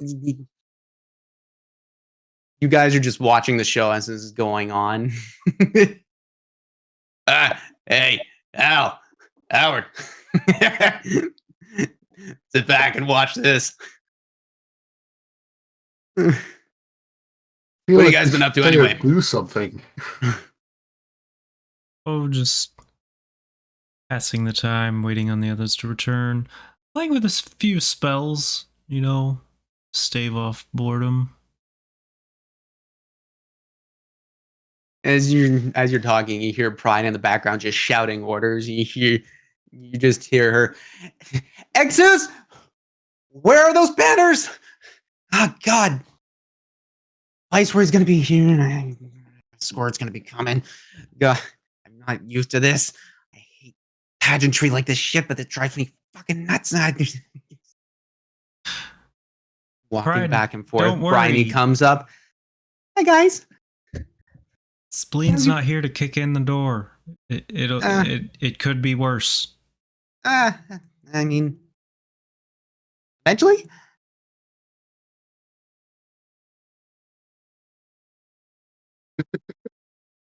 Where is Spleen?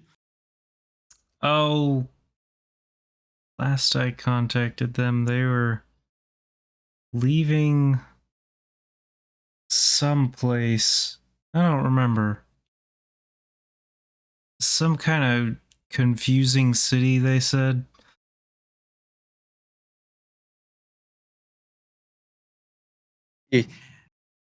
As you're saying this, all you hear is like a bunch of tumbling in the background, just and all you hear is just Pride screaming at the top of her lungs. I think I have to go and deal with that. Was that a dresser falling down the stairs? Why is the dresser moving? You see a suit of armor just boom. It's another crimson red armor. It looks like to be one of the previous Reds battle adornments.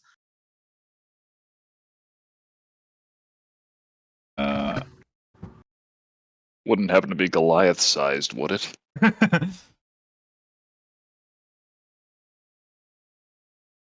No, it would not. Aww. No, it would not. You look around the corner of the hallway and you just see like Pride just hands in her face and Bryony just like trying to give a cupcake to her as this is happening.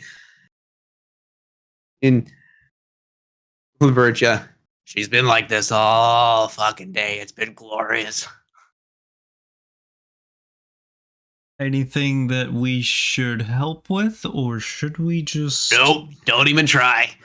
No matter what you do, it's not going to be perfect. She's been on the Leopard Legion like you wouldn't believe, and it's hilarious. Exus, bless his soul. he can handle a fuck ton of stress. I'll leave that to him. Exactly, that's what I said. I'll let his mane turn gray. I have enough problems with. As the camera pans back, you see this giant Leonin come up, this beautiful white Leonin with the gorgeous mane flowing right back. Everything else has been done, Pride. I think we're gonna be okay. She just turns and grabs him by the shoulders, like, you don't understand. Nothing is ever gonna be great. It has to be perfect, and I can't handle it. In the background, he hears, "Good morning!" Shit, he's here! He's here, and I'm sorry. You turn around, you see this tall, very old gentleman, absolute, like just a long beard, battle scars across his face, and a smile that looks like it could just brighten the world. Long silvered hair. There's not a speck of pepper in it anymore. This man has seen a lot. Oh, where's my girl? Oh, there you are! And Pride just grabs Bryony, puts her right in front of her. And even then, it's like, Pride is tall and Bryony is wee. Well, little for a half-elf. And puts her right in front. There she is. And he just runs right up, gives her a big hug, lifts her up. How's my daughter? Hi, Dad. How's the mission? Oh, it was good. The Viceroy is up in Castle Anvil right now, but it's okay. It's what I do. I told him all these stories about you and everything else. Ah, great, Dad. Wait, and as you see this, you see the arms of Brian, you just flailing out in between. You didn't realize that he picked her up too. Is Amber around? Nope, shifting Amber is not around. Okay. You see Brian, he just like he lets. Oh, jeez, but look at this. Who are you? She looks up and realized that she had like all her pastries right in her front and one stuck in her face. What? Aren't you just the most precious thing in the world? And then Pride goes in. Dad, this is my partner Bryony. And he's like, oh, welcome to the family. He picks her up and spins her around. Oh. Oh my gosh. And Labertia's just pissing herself, laughing. I'm like, this is exactly what I've been waiting for all year. Oh my god, the father. I am so glad I got to witness this with you, Libertia. This is... It's glorious. Like father, like daughter. You just hear in the background, I'm adopted! And you see him look up. Oh, what are my manners? My name is Barik. And he puts his hand out to Bryony. Bryony just grabs it. Finally swallows whatever pastry was shoved in her face before the great squishing. Face squish.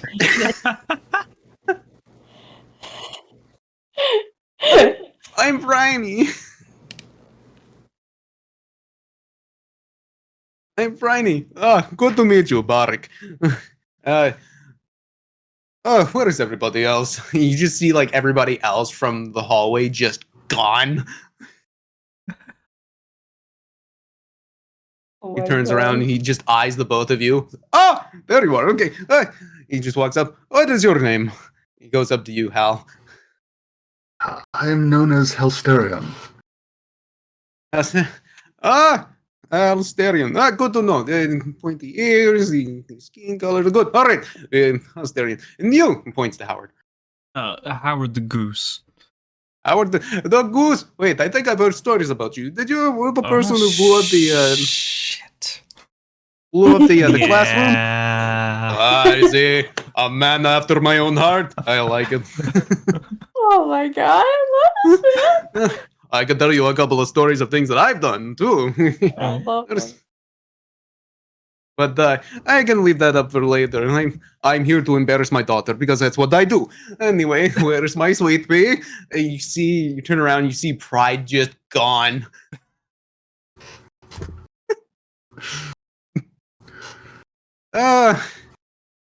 You know, you think I would get upset every time she does that, but no, never. As this is happening, for the sake of timey-wimey, wobbly stuff, you see Spleen, Yimmer, Diamondback, and Beatrice come through the door.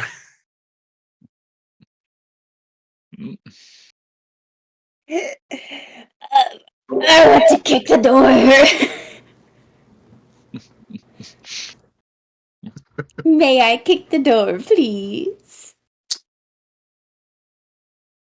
Also, I couldn't find my dice, but I found a little glass bird on the floor instead. I can't find my die. But I found this instead, so honestly, good trade. All right, roll the bird. I got the left side. You got the left side, no duck butt. No duck butt. So you guys walk in, and so Beatrice, it's not your first time in Onver. You've kind of come around and see the sites before. Given the case that you guys had come in from the east side of town, and so one of the main roads that kind of dissects a lot of the neighborhoods runs straight center and over a bridge. So as you're walking through, you see what the nice area of town called Ashbourne's Hollow. It's very much like Victorian London. And it hasn't changed much since the last time you'd come through, but in the snow, it's kind of the first time you've seen it in the snow, and it's rather pretty, even though it's chilly. There's partial snow covering the ground, but that's because everybody's out and shoveling, and there's ample snow removal within the city itself. But outside, there's actual like a couple feet of snow that has dropped and sintered at this point. You walk across what is Solomon Hall. Forget the name of the bridge. Jesus, far too long since I've done Onver. Onver Bridge number 5. Mambo number 5.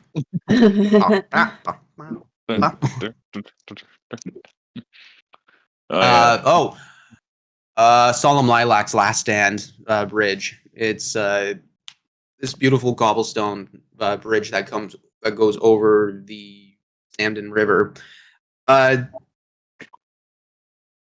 it's like the best way I can describe it is very much London on the Thames. It's how I best can describe this city.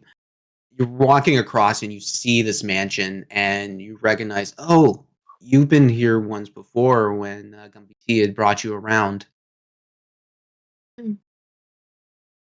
And so you're like, oh, all the old memories. Might as well just come and stop in here. It's your first time stopping in a long while, is right? It's starting to, like, even though the sun is rising, it still feels like you've walked for hours. It's just been one of those things. You guys have kind of been burning the midnight oil coming into town. By the way, where are the bodies there, Yim? How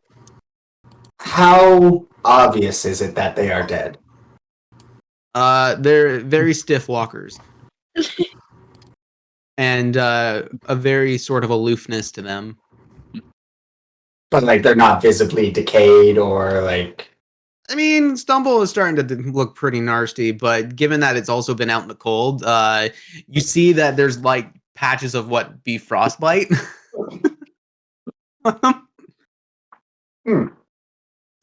Well, what do you guys think? Should I bring them in, or should we, head this problem off beforehand?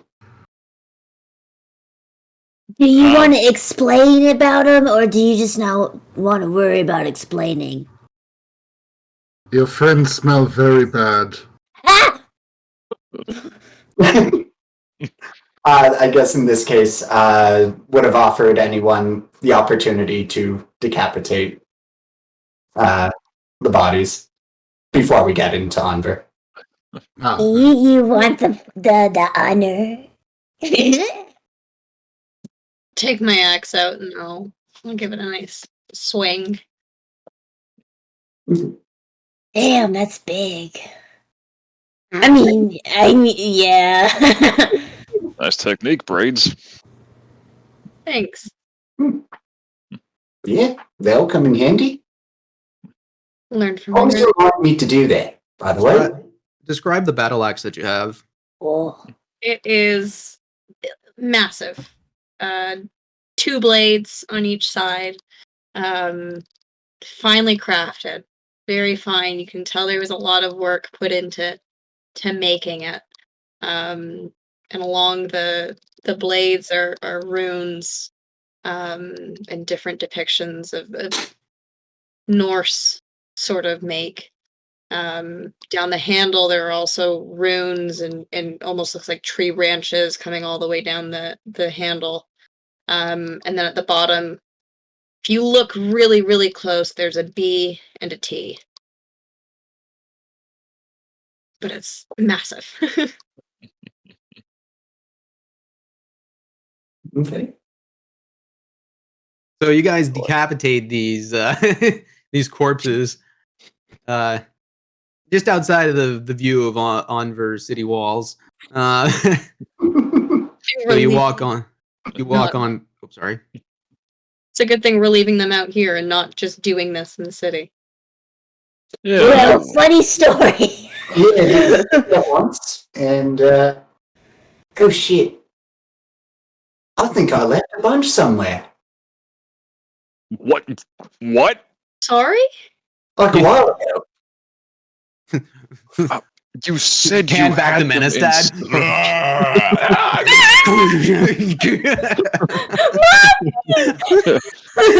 I thought you learned after.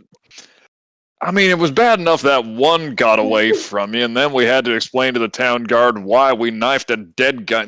But how many did you leave? My leg. Well, I can only count to 4, so yeah. Well, at least I ain't gonna be the only one who can't go back to any of these towns. Come with a warning. Anime dead. Please raise responsibly. Oh my god. All right. Did I hear Hal's voice earlier? Or was that just me? Yeah.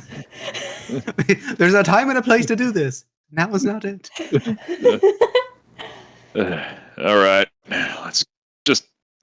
Y'all got a guild hall here, I assume. Yeah. You Let's. talking to me? Sorry, yeah, talking to Splain. Sorry, I had so caught up.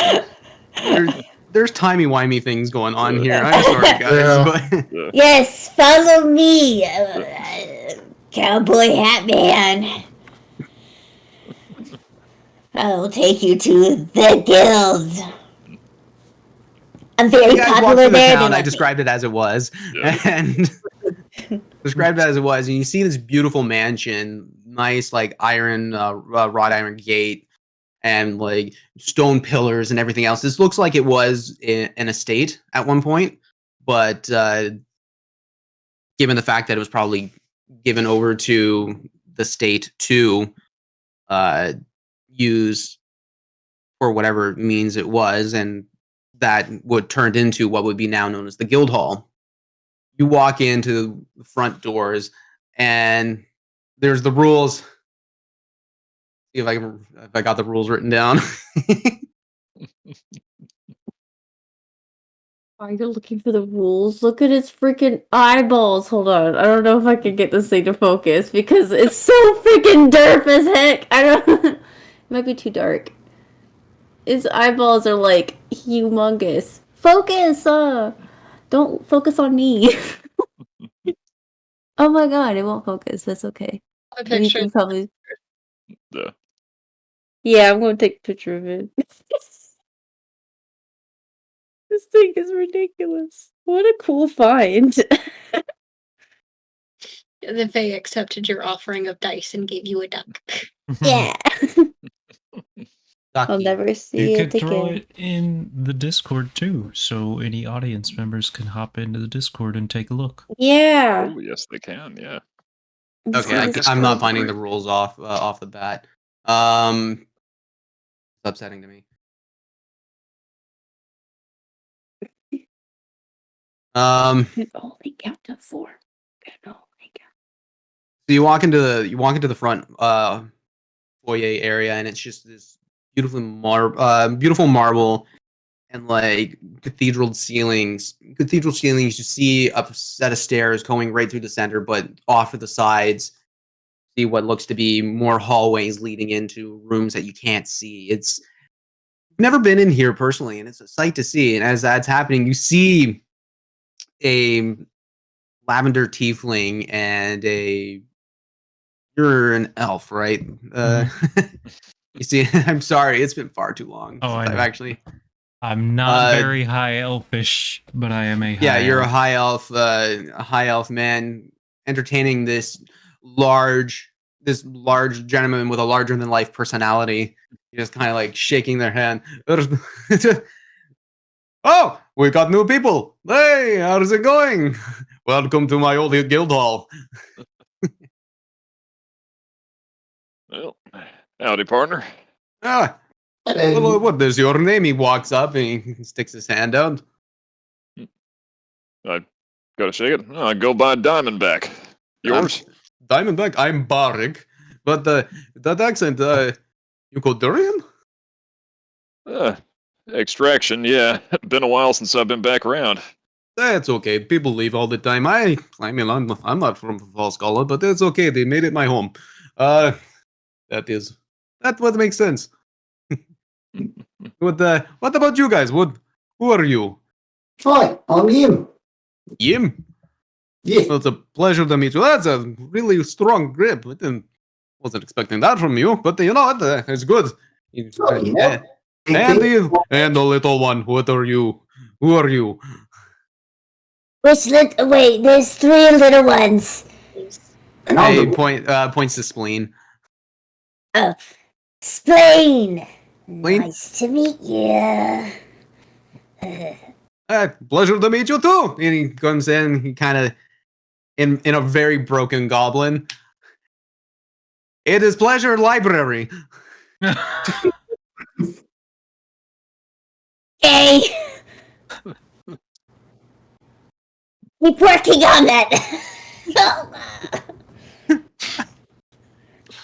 I try. And what is your name, my little dear? Beatrice. Beatrice? Look familiar. Have I met you before?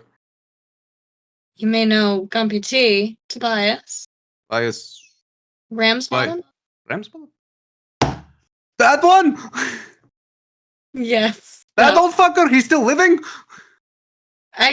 From my knowledge, yes. We've not seen him in a few months, but I mean, to be honest, from what I've heard, he usually disappears anyway, but that's okay.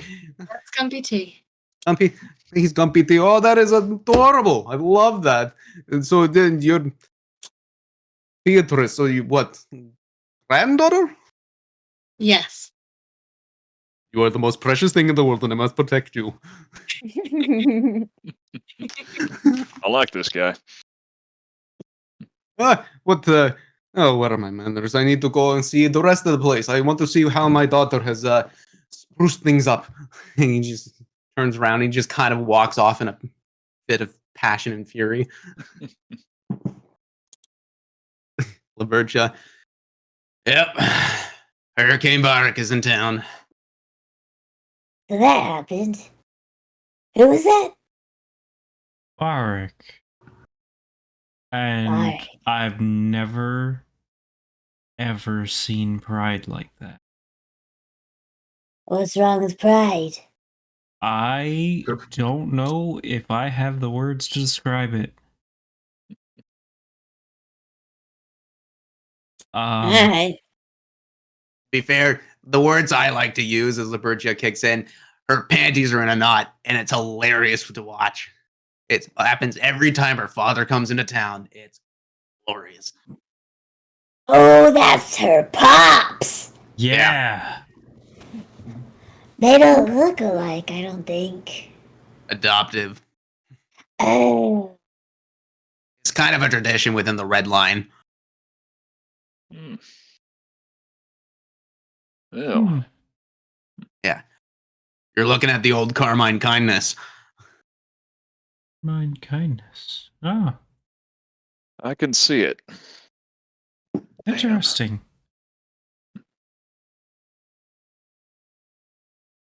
What? I don't know that I've ever heard about him.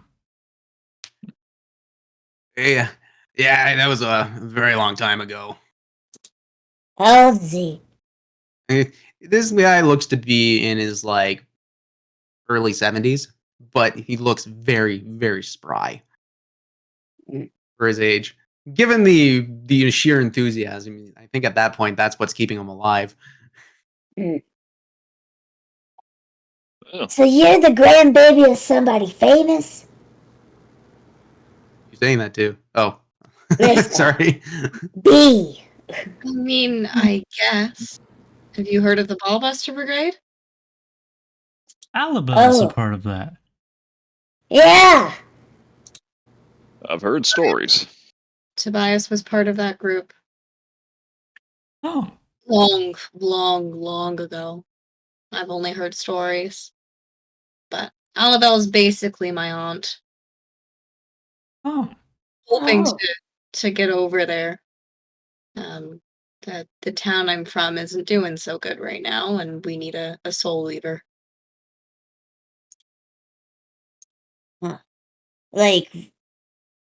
Like Troll's Bane.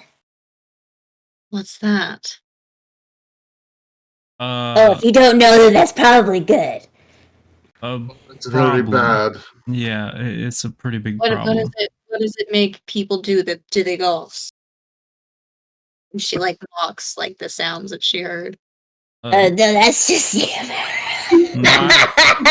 Not lest I knew. Lest I knew, it was making people lethargic to the point where they would, cease to function and die. Well, that's not what went on at home.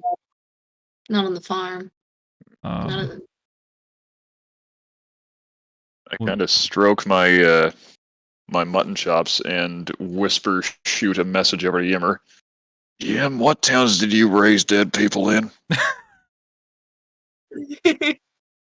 Yimmer looks over. A bunch, he says out loud.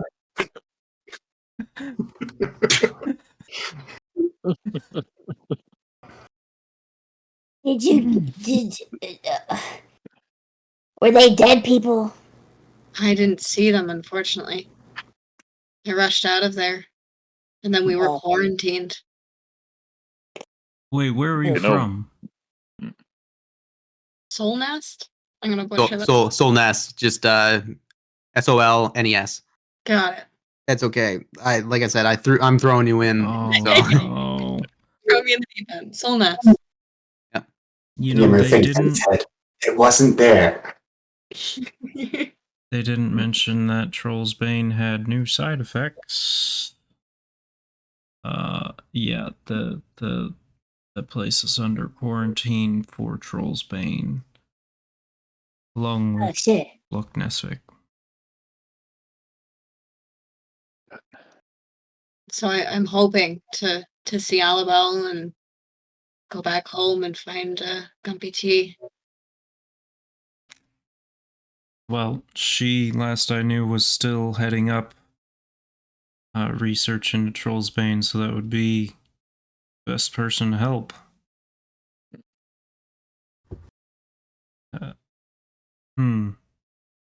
I don't think I How- caught your name, Elf Man.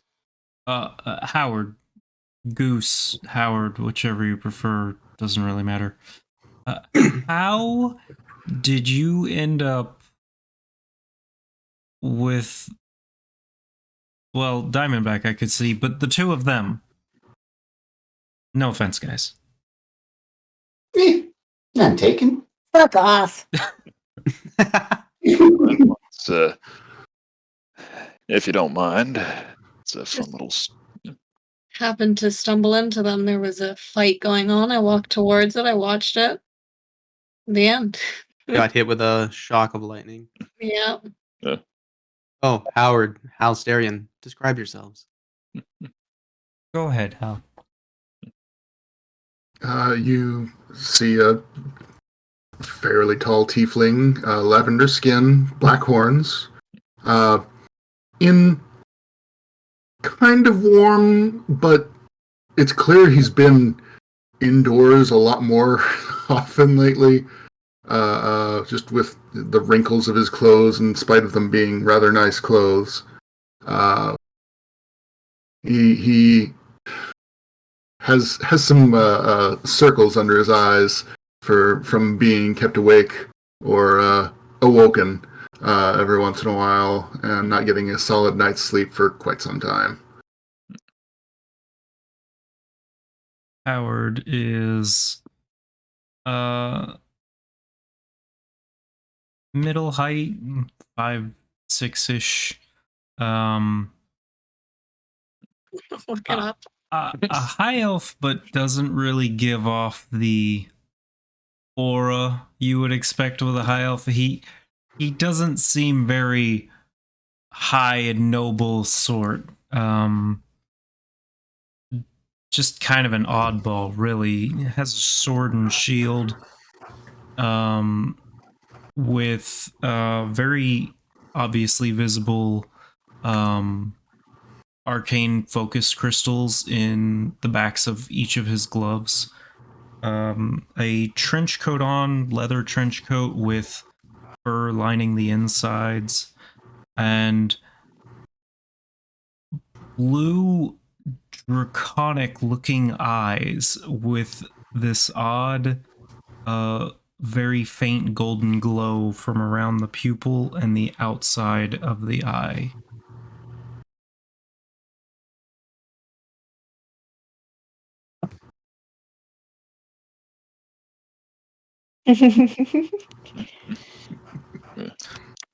And with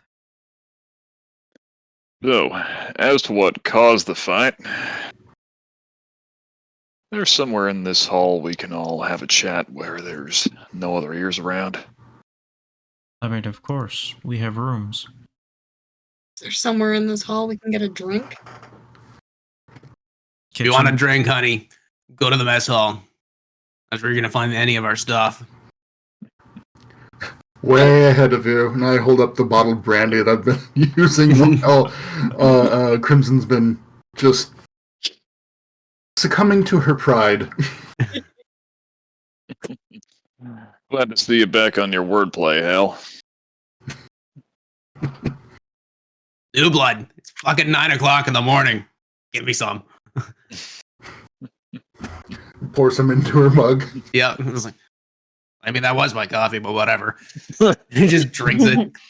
I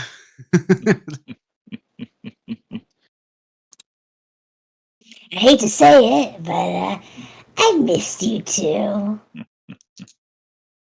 I thought about you guys a lot.